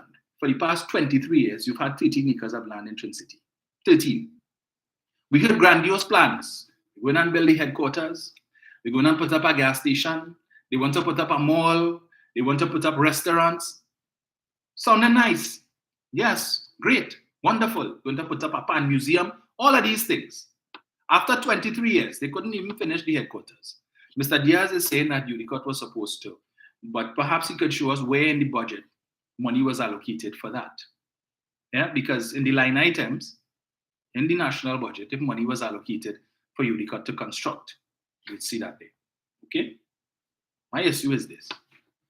You had the 13 acres in Trincity. All the time, you're saying that is where you're going to build the headquarters. Now, you're coming to say, well, even though we had the 13 acres in Trincity, we still wanted more property in Port of Spain as well to construct for our headquarters in Port of Spain. And the Trincity site would have been to put up facilities to make money. When the original statement and the original intent, when Pandey gave them the land in 2000, 2001, thereabouts, the purpose of that was to build the headquarters first and foremost in Trincity and anything else after that. How it ended up that you wanted the land in Trincity and you want land in Port of Spain too, and you have land in Chaguaramas. We have 3 special interest groups when it comes to culture in Trinidad and Tobago. Pan Trinbago, TUCO, and well, NCC has taken control for the mass for a long time. It used to be NCBA, and then I think now it's the TTCBA, and then there's always a flip-flop there, some bacchanal, and go back to NCC, and then they sort out their business, and it goes back to whoever is the interest group, right? Having been involved in that for several years, I could tell you the intricacies, but we're going to go down that road this morning. TUCO, Pan Trinbago, and whatever is the representative body for mass, right? Those 3 entities showcase the majority of Trinidad and Tobago's culture.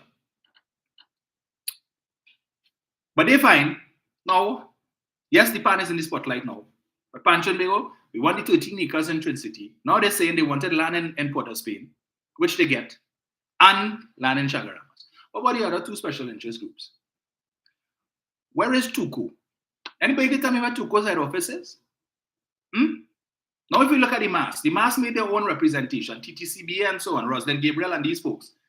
They have the MAS Museum on Charlotte Street, what was the old penny bank that was owned by First Citizens. It was given to them and it was converted into a MAS Museum, so you could go inside there and see MAS of yesteryear, paintings and so on, costumes from people like the Bailey brothers and Carl, I forget the guy name, all these guys.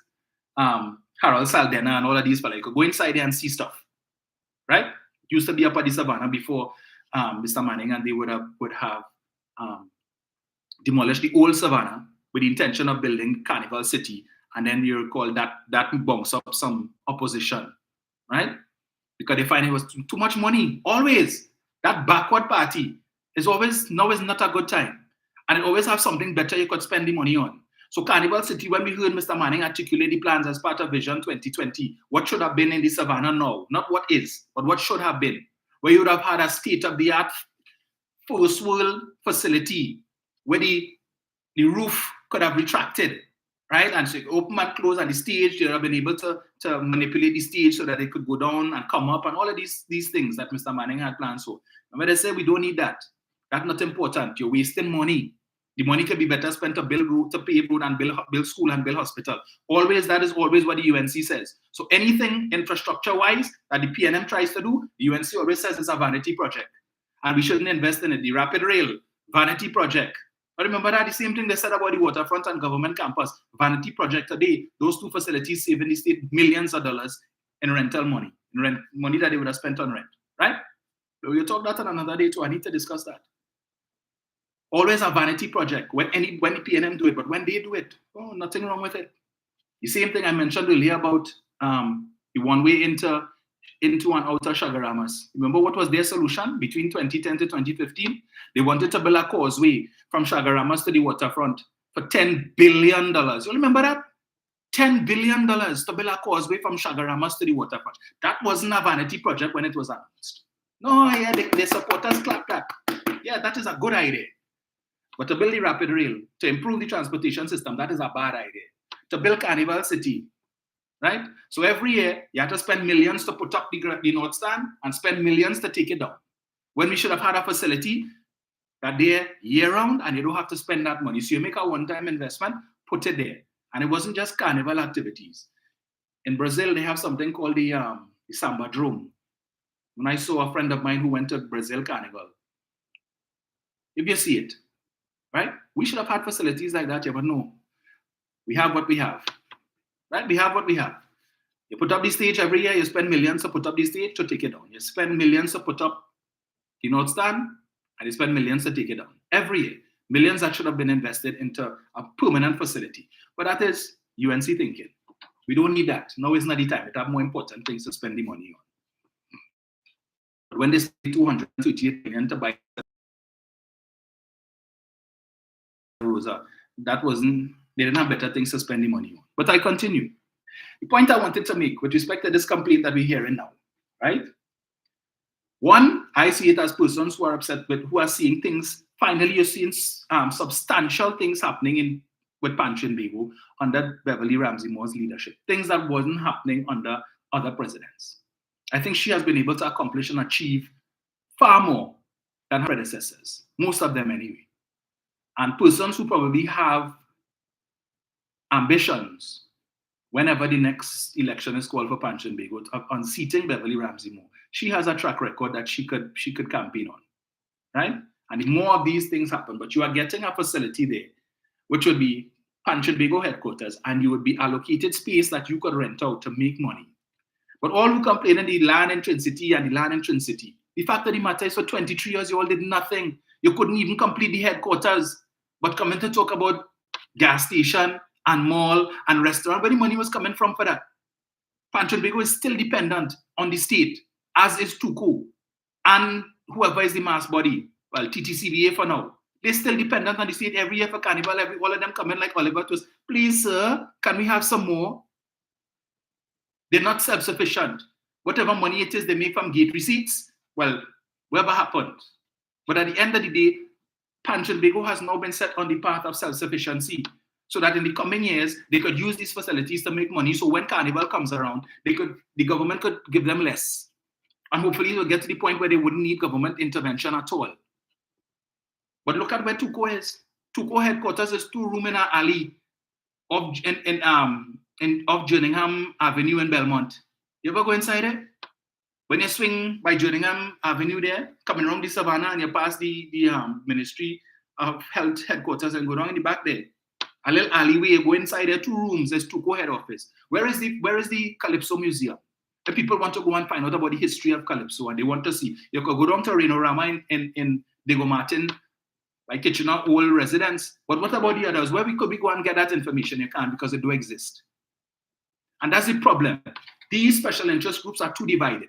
13 acres given to Panch and Bago. You know you don't have the resources to build all these things, these grandiose plans you had. Why not come together?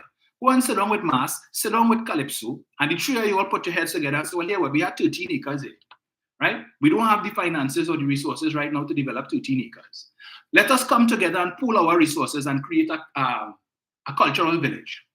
So we don't mind sharing with all you. You all put a little skin in the game, and let us come and see if we could build one administrative complex that could house Panch and Bago, Tuco, and Mas. So we're sharing, so everybody. So people could come in one place. You need stuff about Pan, you're coming in this same building. You have to deal with Pan and Calypso. But when you leave here, you walk out the door and you just walk down the corridor and you go down to Tuco's office. Or you go to NCB office or TTCBA office. All on the same compound. One administrative complex for everybody. Right? And then you all could pool your resources and say, well, all right, we're putting up our money together, we'll put a gas station. So the revenues from the gas station benefited all 3, because at the end of the day, all of you are representing Trinidad and Tobago culture. We will put up an amphitheater there. Or we put up a museum there that represents Mas, Pan, and Calypso. So people could come to one place to see all 3. You don't have to go to Trin City to see Pan, and then you have to go to Charlotte Street for Mas, and then wherever it is for Calypso, Diego Martin, or whatever it is. Everything in one place. The 3 special interest groups. But you see, when you put people in charge who don't understand them thing, and every man for himself, and everybody want to control the purse, right? Rather than put country first and say, well, let us develop this thing as a group. 13 acres, sit down there for 23 years, nothing to do. The only thing, they cut the grass every now and again. And all 3 special interest groups need resources. All of them need land. All of them need a space to operate from. But everybody operated independently, and not saying we could come together and do something for the benefit. Right? So when Panch and Bago get what they have to get now, it's only a matter of time before Tuco start to complain. So what about Calypso? What about we? So nothing for we? Calypso is indigenous to Trinidad and Tobago. What about we? So then the government now have to find a space for Tuco? Put up a separate building for Tuco too? And then what? Mas will come and say, well, we want our headquarters too. So the government had to find money for them too. Well, all of them could have been accommodated in one space. And could have been generating income from that 13 acres. All 3 of them. Pool your resources, and then you benefit later on. But for 23 years, none of them thought about that.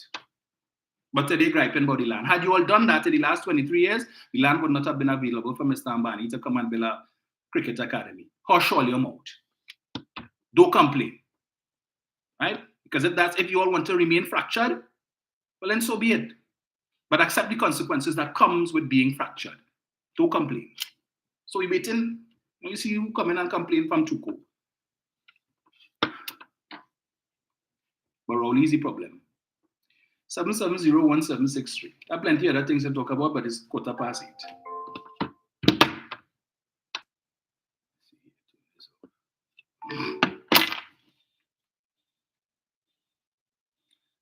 So let me just get this here. So, 1 second. Disconnect this. Hello, good morning. Hello? Yes, sir, morning. Yeah, morning. Thanks for taking my call. No problem. I know you were reluctant to talk about Robert, but I have to say a couple things about him Yes. in half a minute's time. Well, Let me first of all say something to and about Kamla Prasad Desesa. Madam, tell me something. What the hell is prioritarize? What the hell is prioritarize? You're a former prime minister. You have been opposition leader for years. You have boasted to us that you had a little stint at the School of Education at UWI. Well, woe betide for the children. None of mine would be going to any lecture with you as the lecturer. I can tell you that. No child of mine, no young relatives coming to tell me damn nonsense about prioritize. Prioritize coming from you. Not only that, some time ago you stood up in the parliament. This is the bulwark of what we're talking about. Bulwark? Madam, did they teach you that at Ivy High School? That the word is pronounced bulwark? Madam, it's bulwark. And what the hell are you telling me about renaissance? Renaissance? What the hell is renaissance? That is how you used to teach your children in the school education? Renaissance? It's renaissance. You see, I only raise that to underscore the point that you are a senior counsel, self-delivered of course, but you are a senior counsel and you have boasted to this country more than once that you had a little stint. You were teaching at the School of Education. But I'm sorry for them. And enough of that for you for now. But I want to point my comment to one particular letter after. Somebody called Rudy Cheto Paul. He writes a lot of letters in the papers. And mind you, he boasts that he's a retired sociology lecturer at UWI. He boasts, but hear this, in one of his recent letters, writing about Tragarit Road and La Perouse Cemetery. Hear this, Tragarit, Tragaretete, Tragarit, for Tragarit Road. See? And La Perouse, Laperouse. But he's a former lecturer at UWI. Mister, when you want to write volubly, when you want to write all these letters, for God's sake, learn to spell now. I really feel sorry for you, and a small sorry for the children you taught at UWI as a lecturer in sociology. And I'm talking about the content, which could be another story. But it means that children could spell badly, and you will give them an A or a B+. That is you. But I'm just advising you, when you want to write all your letters, learn grammar, learn spelling, learn to spell properly. You leave out the Y in La Perouse, and that is a damn shame for you as a former university lecturer. And just finally, Annie Roberts, you talk about Rowley as a black man and black man and black man and black man. Who told the world, Annie Roberts, who told the world that Dr. Rowley's wife was unfaithful to him?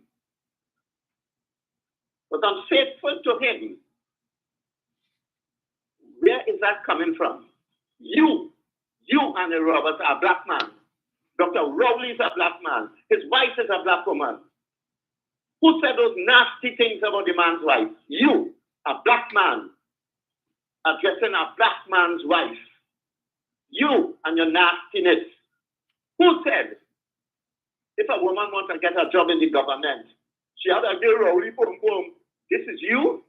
You who always boast of being a professional coach and well educated and this and that and this and that. Who makes those nasty, filthy, stinking comments about people? And in particular, you, coming from you, a black man, referring to another black man. That is you. And you're talking about Dr. Rowley and looking to help black people. In closing, let me just tell you this, Annie Roberts. I read in the papers a couple of days ago, in the face of the judgment by Justice Eleanor Donaldson Honeywell, in the reporting that in addition to the $34 million, $4 million was set aside to fund 5 centers. And in the words after that, 5 centers which never existed. So Annie Roberts, as a black man, as a former professionally qualified coach, and I suppose you must have some degree or something. Tell me something. Since you're so obsessed with black people and helping black people and the little black boy and helping black people and this and that and that, where the hell did that $4 million go? In the judgment, it was said that these 5 centers never existed. Then where did the $4 million go?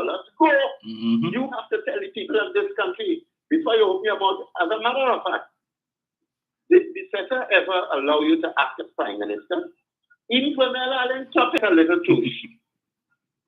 You ever got a chance? No, because she knows you and she knew you to be the low-class, loutish character that you are.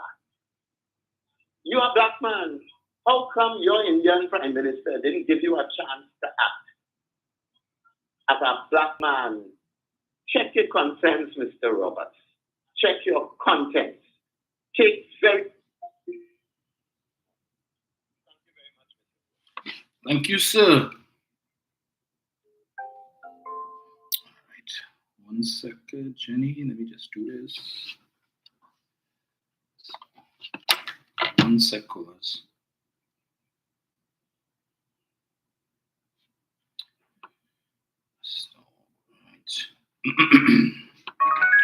Hello, good morning. Jenny. Jenny. You hear me? Yeah, Jen, go ahead. Oh, hi, morning, Dominic. Morning. Those callers and listeners and access to one thing. Dominic, when Minister of Finance indicated that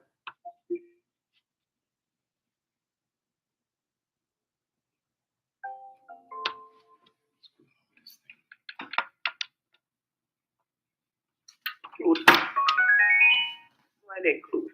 Because I'm working towards it.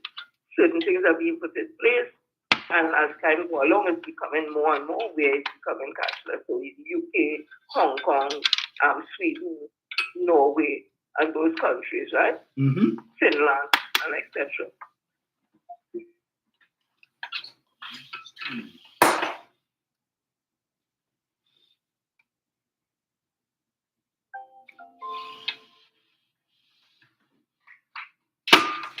Wait, will go on outside in America, those places, and live and adapt to all the technological changes that they have.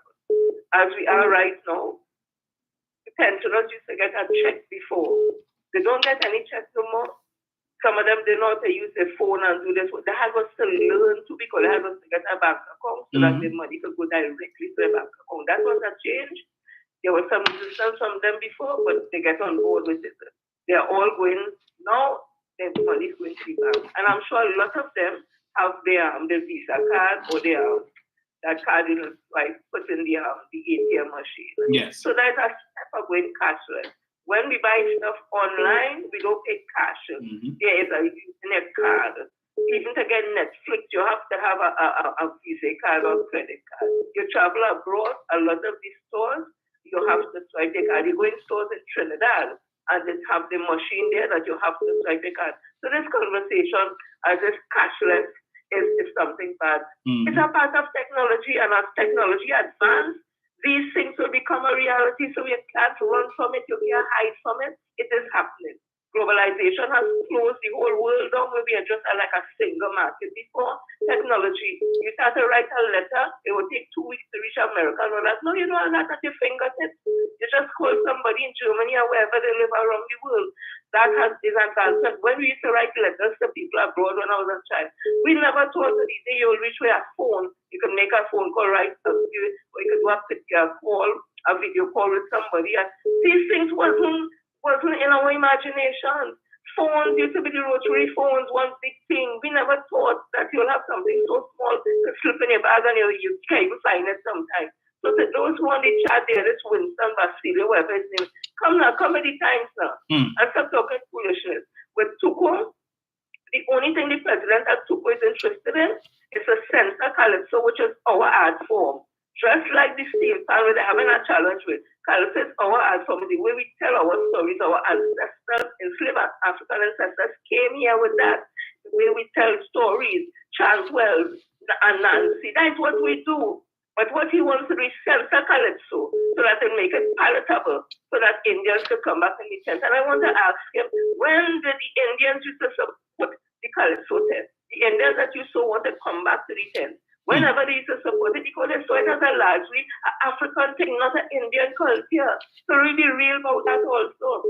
They cannot start these sectors of foolishness. You see the men in the US who support UNC, they're weak.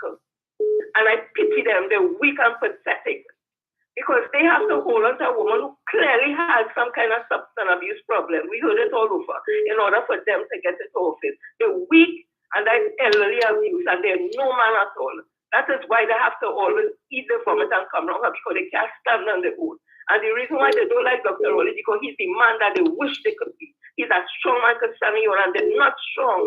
So when they watch a man who they wish they could have been, they project all their hateful feeling about themselves onto him. Philip Alexander, Gary Griffith, Jack Warner, the list goes on. They're weak. They are weak men. No matter what power and position they get, they will always feel that way. They will always feel inadequate. They will always feel insecure. Because the only thing they will have is a position, and position don't make no man. Dr. Rowley don't need a position to make him a man, and that's why they jealous him. So Kamala Patel be center, you'll have to always keep bringing she back up. You'll have to drag she up wherever she is. And although they say it's Friday weekend, she never used to come in cabinet. She used to keep coming down when she live in, and that she corrupt, that they thief, that she does drink, that she does drunk, she does fall down, she does. They will have to take it because they're weak. They are weak men, and they need this weak woman to make them somebody. So all you understand, the assignment come 2025. Don't forget what we have to do. Wilson Basilio and others like him all live in all the alternate reality. They call it comfortable. They all don't want. But you have no choice but to adapt. And we are saying Kamala Patel-Bissessar is a reject, just like the UNC. Reject, because they bring nothing new to this country. And the jealous again, men again, the jealous Ms. Beverly Ramsey more because she came in as a woman, and there were none of them in the pan fraternity who was leading the pan fraternity, this Keith Yaz and whoever you name it, that she done. He could have never do. So it's jealous, they're jealous, and they will never come together to work with her, because you know why? It means they will be elevating her status, and they don't want to do that because they will show how weak and ineffective and inefficient and incompetent that they are. Dominic, I know it's not easy being a man, and I admire you because you have taken the approach to be educate yourself in terms of be stand on your own as a man and not be afraid to state you're a man. You see them rest and then them man up one them. It's problems they have and why they need condition they and they want children and people to remain in this helpless, in this kind of dark, negative gloom and doom state. You need to reject Kamala Patel-Bissessar, reject the UNC, reject our supporters who want to keep us all the time in gloom and doom. That's all. They're never talking nothing positive about this country. And you know what? We're not going back to that. We're going forward with Dr. Keith Christopher Rowley, the People's National Movement that has always been a national party, has always included all races. The founding father said no matter Africa, no matter India, no matter China, no matter Syria, because he understood if he held on to those things, he didn't say forget the history. But you know, if we keep our corners and held on, it will never be a national party. And that is what the People's National Movement is, a national party. And before I go, they want to say that the PNM never do nothing for African people. Let me tell you something. When the pan fraternity back in the day People look at them as hooligans, bad boy, bad men, worthless and all that. Dr. Eric Williams saw the value in that invention that was created by African people. And don't mind the material was foreign. The material was foreign, but what was created from is something that never existed in the world before, and that is steel pan. Whereas the tassa existed before. So even if you take local materials and make the tassa, you're doing a duplicate and a photocopy of something existed before. So that is not original. That is not being created. So as I was saying, Dr. Eric Williams, seeing the state that the steel pan community was in, he encouraged all them big companies, Shell and Amuk, and all them big companies and them to sponsor the steel pan to bring it to a level. That's why we see we have BP to this still sponsoring Renegades and so many other corporate bodies sponsoring steel pan. And he went even further. They created a program where the steel man fraternity could have learned to learn business, to learn different areas of the steel pan community, not only to play pan, to build them up. That was done since under Dr. Eric Williams. And you know what happened now? The next doctor, Dr. Christopher Rowley, what has happened? Proclaimed the pan as the national instrument of Trinidad and Tobago. You know what has happened? The UN, after Minister from Culture, Randall Mitchell would have went up to the UN. Yeah, and Dr. Rowley spoke about this individual, this young lady who was working out there tirelessly, and would have presented our issue with steel pan before the National General Assembly in the UN. He would have spoke about the science of it, the technology, the economy, and how we could make money, and the other thing, cultural, traditional, everything. And then steel pan became, the UN declared it on the 11th of August every year, National Steel Pan Day. Now we had the Prime Minister saying we're going to remove them 3 vessels, those ships that Columbus came here with, that brought cruelty, that brought murder, that brought genocide, that brought diseases to the first people of this part of the world. Remove that from there. Like other countries, removing all them vessels of colonialism and cruelty, and put the steel pan, which is our own, they have a problem. You know why? Because some people put the position that the African thing had nothing to do with India. That's what they're saying, and you don't like to talk about race something, but you know I just talk about it because we need to have that conversation. Because no longer stand up and say we ain't saying it. It is true. The problem they have in some of them in the society with the steel pan is because the African people created. If by chance they never put the tassa as the second national instrument, they would not have talk which party would put the pan or nothing. But it's because it's African people who created this invention because they never want Africans to rise. All they see Africans in chains, committing crime. They don't see, they're stupid, and they're comfortable with that. Anytime you put African people on a world stage, in their mind, it means to say that people will say, oh God, look at the African, they succeeded. So they're always dressing up, pushing themselves into our celebration. They don't celebrate it at all because it's always about negative for the African people and only positive for the Indian community. So this steel pan is another symbol to them of the ingenuity, creativity, and the talent of the African people, and it's hurting them because they want to include something that they don't believe that was never a Trinidad and Tobago. It came from Persia, India, and here. They want to put that. That's why I say it's a race thing. I could afford to say that because the tassa was not created or invented in Trinidad and Tobago. So the argument they have it, and so the tassa president, at the Tassa Association, I take it when you talk with a grain of salt and everything because it is alleged that your PhD, you call yourself Dr. Eva, it ain't legit. It's not legit. Just like Shane Mohammed, you want to call doctor, it is alleged it's not legit. Or they can talk to you because they already coming in a place where you're coming from untruth, you're coming from lies. So Dominic, you know they are signing 20-25 people. Don't be fooled like I'm not going to have this essential rhetoric and these sturdy woman thoughts where her mind is not clear, because I will tell you, having diabetes and drinking alcohol all them years and smoking cigarettes all them years, it will affect your thinking, your cognition, and your body on a whole. Thank you, Dominic. Have a blessed one, everybody. Thank you, Jen.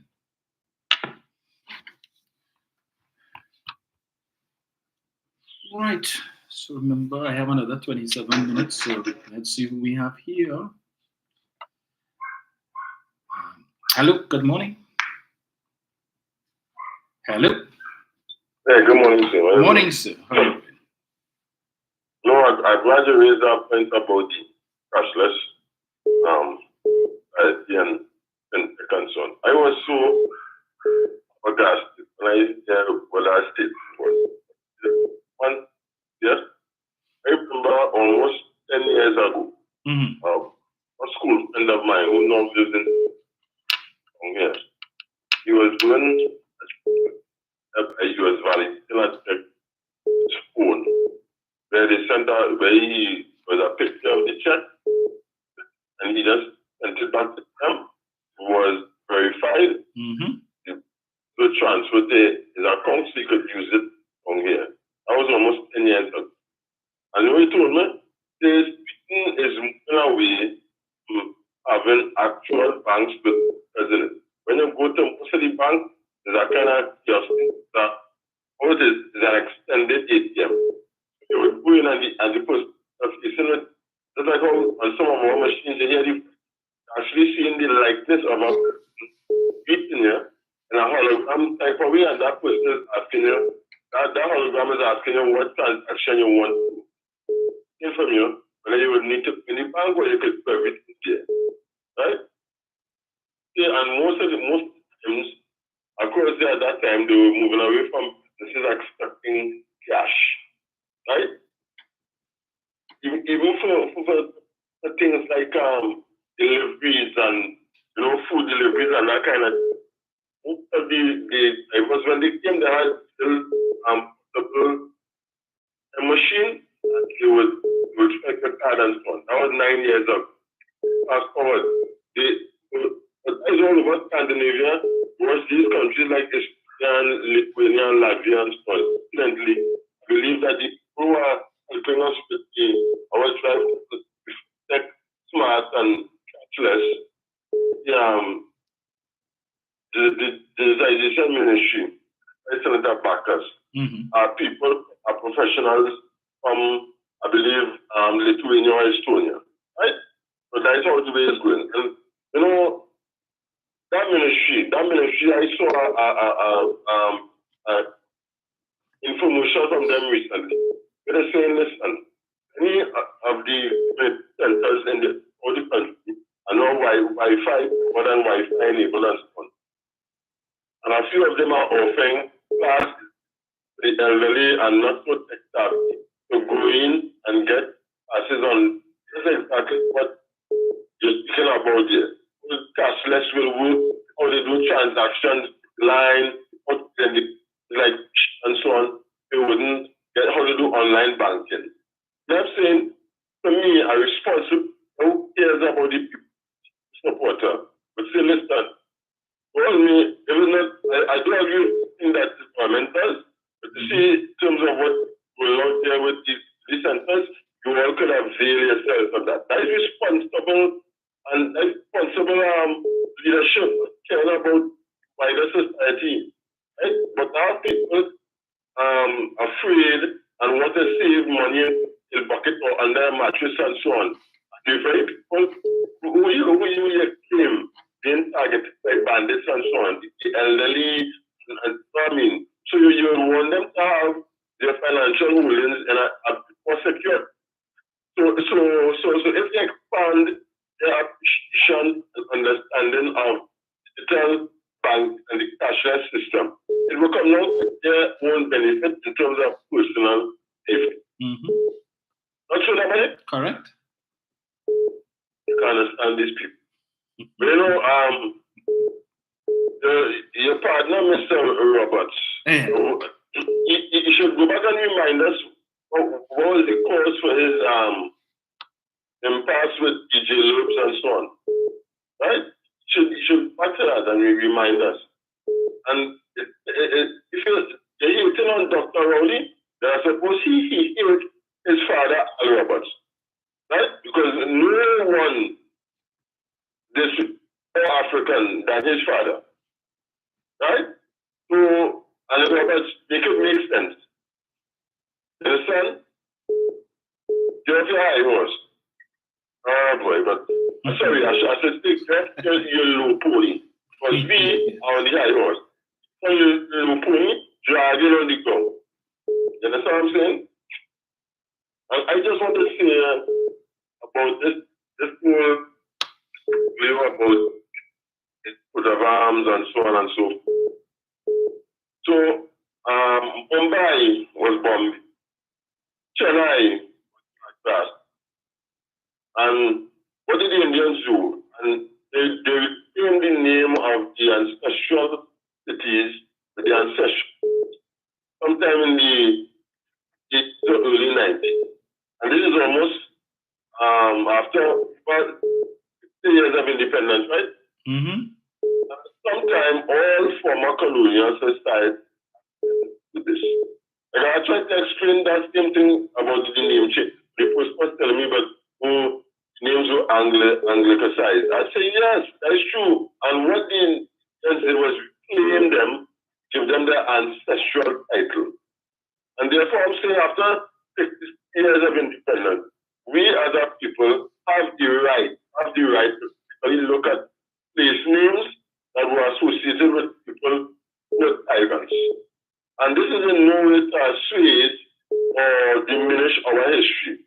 But it's simply us recognizing, well, there are people who did wrong here. They deserve to have this or institution names after them anymore. That's all. We can't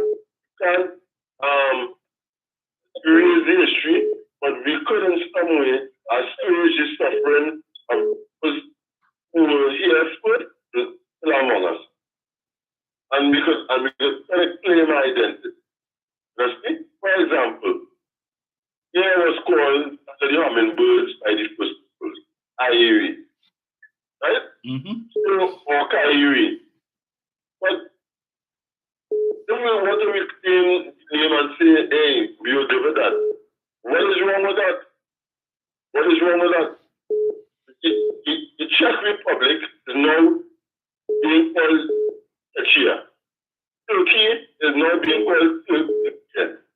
So it's saying that you want to ask what it's called in the Turkish language. What is wrong with that? Right? And I'm saying that there is enough heritage here now for us to name other things over people.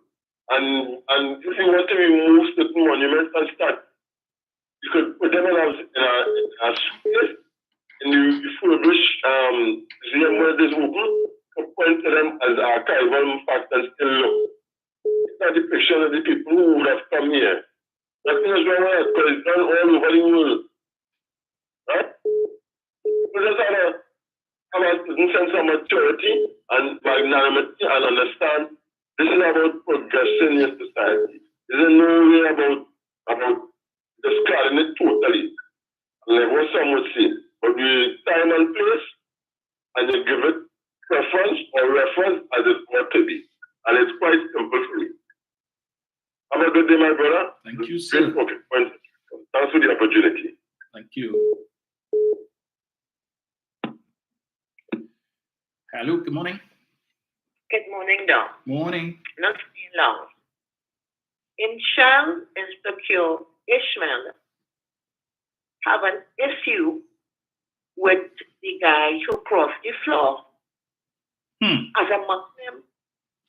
But little boy, when you were in Jersey, you had no issue. This surgery you have led your conscience. You hated on Kareem Marcel, the young man you don't know, and have the gall to fight on Facebook. Put a fan near your face. You are rejected by the TNM. You're angry now. You conveniently know the Quran. You didn't know it then? What happened with surgery? Premonition? What? Did pigs fly? The frog hit you? Or you went to hell and back to know that this man should join PNM? You had on the jersey. Typical, rejected, scorned excuse. Ian Philip and Gary, same bloody coin. Dotish, and more dotish. Last year, Gary and Kamla Suelaveno, a honeymoon in paradise. This year it's war. Acrimonious divorce. I will get worse. Jenny had a line yesterday, Tom, where Philippe said he would expose Kamla. What happened today? Did I drink too much mango juice and get high? Because she was the worst thing since COVID-19. This is true. You will expose her. Now you want to condone her? People hear me well, eh? Hearing isn't perfect, eh? But we do not backtrack when we say something. We are the nation's only political choice. I want to tell you something. The HCC house that missing. Where they going to? Param? I was in Granny Hospital. When they go on here. Who built it? La La Land? In the beginning was God, right? So God spoke to the UNC Heart and they built the hospital and they built the 1.410 and Tobago, and apparently the God spoke into the UNC air and they bought the airport in Tobago, right? Kamla, your money belongs to you. I cannot come to your home and claim what is not mine. That's thievery. That's fraud. Who tells people who is the Prime Minister of Tobago? We have to. And I know Fadi want to be one in Tobago. But Kamla, are you Prime Minister of what donation? She said something and I'm waiting to the time. She's going to what? Build for housing. To get bank loans. If you hear Obama's speech, the same thing she said, Kamla plagiarized once again another person's speech. That's what Ms. Harris and Barack Obama spoke about. Okay, when I talk about people think Kamla, make sure people don't listen and they know. Don't be blessed. My family best have a good day. Bye-bye. Thank you. Hello. Yes, sir. Morning. Yes, good morning, Mr. Roman. Good morning to you listeners, callers, and viewers. Wow, I missed a whole. I'm not sure calling this. I missed calling this program. Right. Let me take the opportunity to say good morning to all the avid listeners. I know Sister Jenny always on point. Right. Now, Dominic, we want to talk about this.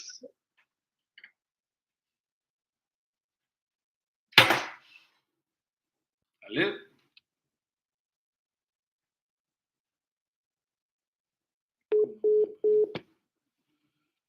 All right, we're going on there, man. Come back. You have 13 minutes. I forgot I had a Zoom meeting this morning at 9 o'clock. Yeah, that's my life these days. I want to tell, while I'm waiting for Eric to call back, I want to tell Mr. Bachilo on YouTube here that nobody is saying that cashless society will happen overnight, right? But you need to move with the times. So, okay, that is where technology is going.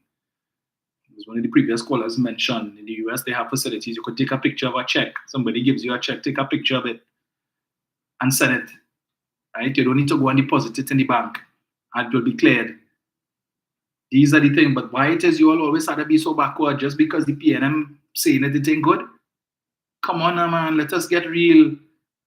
When it is that people who are accustomed to these things in the so-called developed world come here. And what happening? They're looking at us as being backward. Because they have e-wallets and stuff over there, and then they come like, oh, you guys don't have that here. Right. Ah, boy.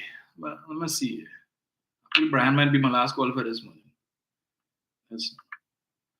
Eric, your stick. Brian, morning. Morning, Dominic. Morning, sir. Not too bad, my friend. Good morning to your listeners and callers. Dominic, when I was in the States earlier this year, I stayed by my sister, and she has a daughter. And everything I wanted, and I say everything, I mean anything I wanted. Food, I wanted a duffel bag, I wanted certain things I wouldn't get into. Every time I spoke to her, her phone was always in her hand. Always. It's like one hand, the right hand is the whole phone. That's how I put it. As a novice and a person who wouldn't be doing those type of things. But her right hand is for her phone. And everything I asked of her, she was able to respond to me from her phone. I wanted something in particular for my son. And she got on her phone and told me that what I wanted, the store didn't have it. Now, I didn't say anything, but in my mind, I talking to myself, I say, how the hell she know the store have it? Yeah. I say, you sure this store? You don't think we should go down by the store and just check and ask somebody? She says, I'm telling you, the store doesn't have what you want. In other words, whatever she does, she orders food, store. She orders appointments, store. Her phone, sorry. Whatever it is she does is via her phone. And I looked at that and said, this is the new age. And people, dinosaurs like me, have to get accustomed to it. So when I heard the Honorable, I have to say Honorable because that's what she is now, opposition leader talking about they're going there. And the pre-brain man talking about he's supporting that. You have to understand in what context she means. You see, you can't thief when you're only dealing with financial issues via a phone or a laptop. You understand? You can't thief because everything now is digital. Because I can tell you this. Right now, the Honorable Prime Minister, Dr. Rowley, has a Minister of Digital Information and so on. I can guarantee you, if ever she comes back into office, it will never have that. Because it will not benefit her and her minions. Because you can't thief when everything is computerized. It's difficult to not say, but there's evidence to show. Correct. And that is her problem. Because them born to thief. You can't thief if you could produce evidence. If there's evidence to show that you can't erase with a rubber from a pencil or tear up a piece of paper. So that is why Kamla Persad-Bissessar don't want nothing to do with things like you could tap on your whatever to pay for your use your card to tap to pay for whatever it is you want to purchase. She don't want that. We're not in here for that. We want to keep all back in the 20th century where we could go in there and we could thief and all the cap and for years and years and years, all the can't garner enough evidence to put me in court. How many years now we have people before the court that matters cannot finish? That is where she wants to keep us. Because it is to benefit a certain set of people. You understand? And when I saw my niece Everything, actually everything, Dominic. I mean, every single thing. She does nothing on paper. Absolutely nothing. Nothing. Everything is on that phone. And I used to question her. I said, well, so everything you pay? She says, yes, I pay for everything on my phone. I do everything. Whatever I want to find out, I do it via my phone. Even when I went to purchase things at Burlington, I had to beg you for help. I'm being honest with you. I gave him a credit card. I said, help me out here, sweetheart. No problem, Uncle Brian. And everything was done via phone, tap, credit card. There's no paper. But there are people who want to keep us back in the Stone Age so they could thief. And it could take 10, 15, 20 years. Because they believe if even another government stays 10, 15 years, at the end of the day, when them get back in office, they could erase it all. And that is the end of that. So the Minister of Digital Transformation will never ever be in any other government than a PNM government. They could take that to the bank. That is how they think. Understand? That's where they want to put us. That's where they want to keep us. In the 20th century, not the 21st, the 20th century. But it works for them. And if people don't want to understand these things, well, okay, fine. So when I hear people clapping and talking about the bill, 106 school, and 8,000 house, and you can't find none, but $789 million spent, and you can't find it, that is the reason why. Well, 180 million, that was what I said million, I meant million. $180 million from NLCB, and you don't understand where it went, and you can't find it, you can't trace it. That is the reason why. Because they don't want you to trace it, they don't want you to find it. Understand? That is what they want. And we as a people have to understand what Dr. Rowley is attempting to do. I have to listen this morning on again, Dr. Rowley spoke yesterday afternoon.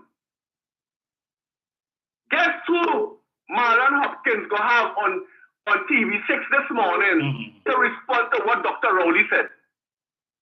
DVK man. And of course, he has to use his favorite word, institutional decay. Ralph Maraj. I mean, come on. Come on. Are there only certain people so educated, more than all are we, that only can't find nobody else? Nobody? Institutional decay. And this, I say, Lord have mercy. There we go again. And that's why we can't go forward, because there are certain people saturating our brains and our minds with certain people who don't want us to go forward. You said 10 years, we haven't moved forward under Dr. Rowley. 10 years. But we know where their minds are. And we have to understand that. And there's one thing we have to do. It's to vote.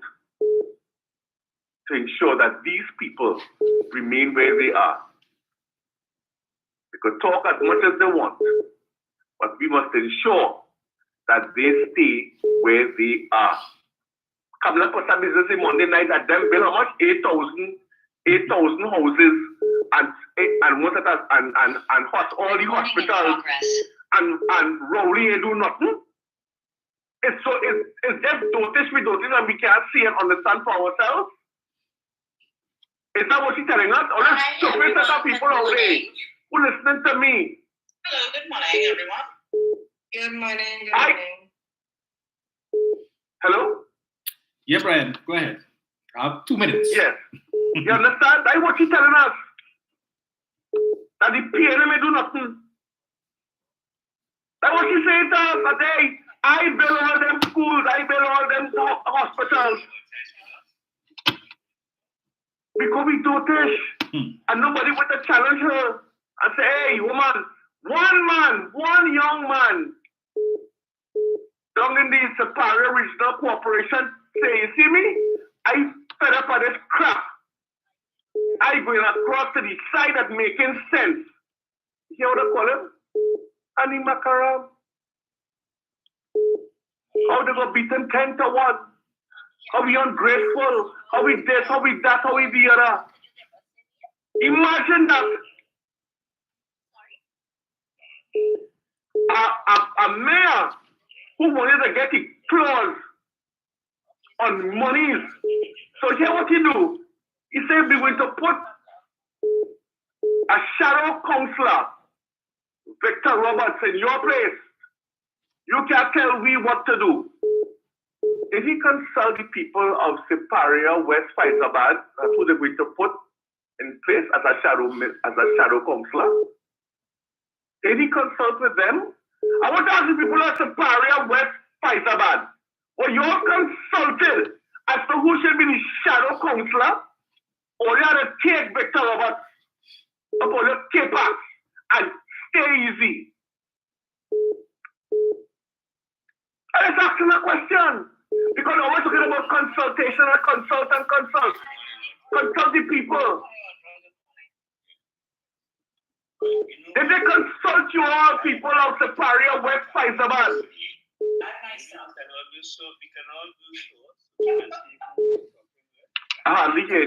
Hey, Brad, all right, I don't mean to cut you, but I forgot I had a 9 o'clock meeting, so I don't run. All right, all the best. Take care, no problem. All the best. All right, so we'll continue the conversation, folks. On the same conversation, we'll come back on Sunday with it and discuss other things. Yes, so thank you so much for joining me this morning. Your iPhone first. And yeah, we will chat on Sunday. I'm not sure who that is. What's your parents' name? Just step down for 2 minutes and then come back up because the back.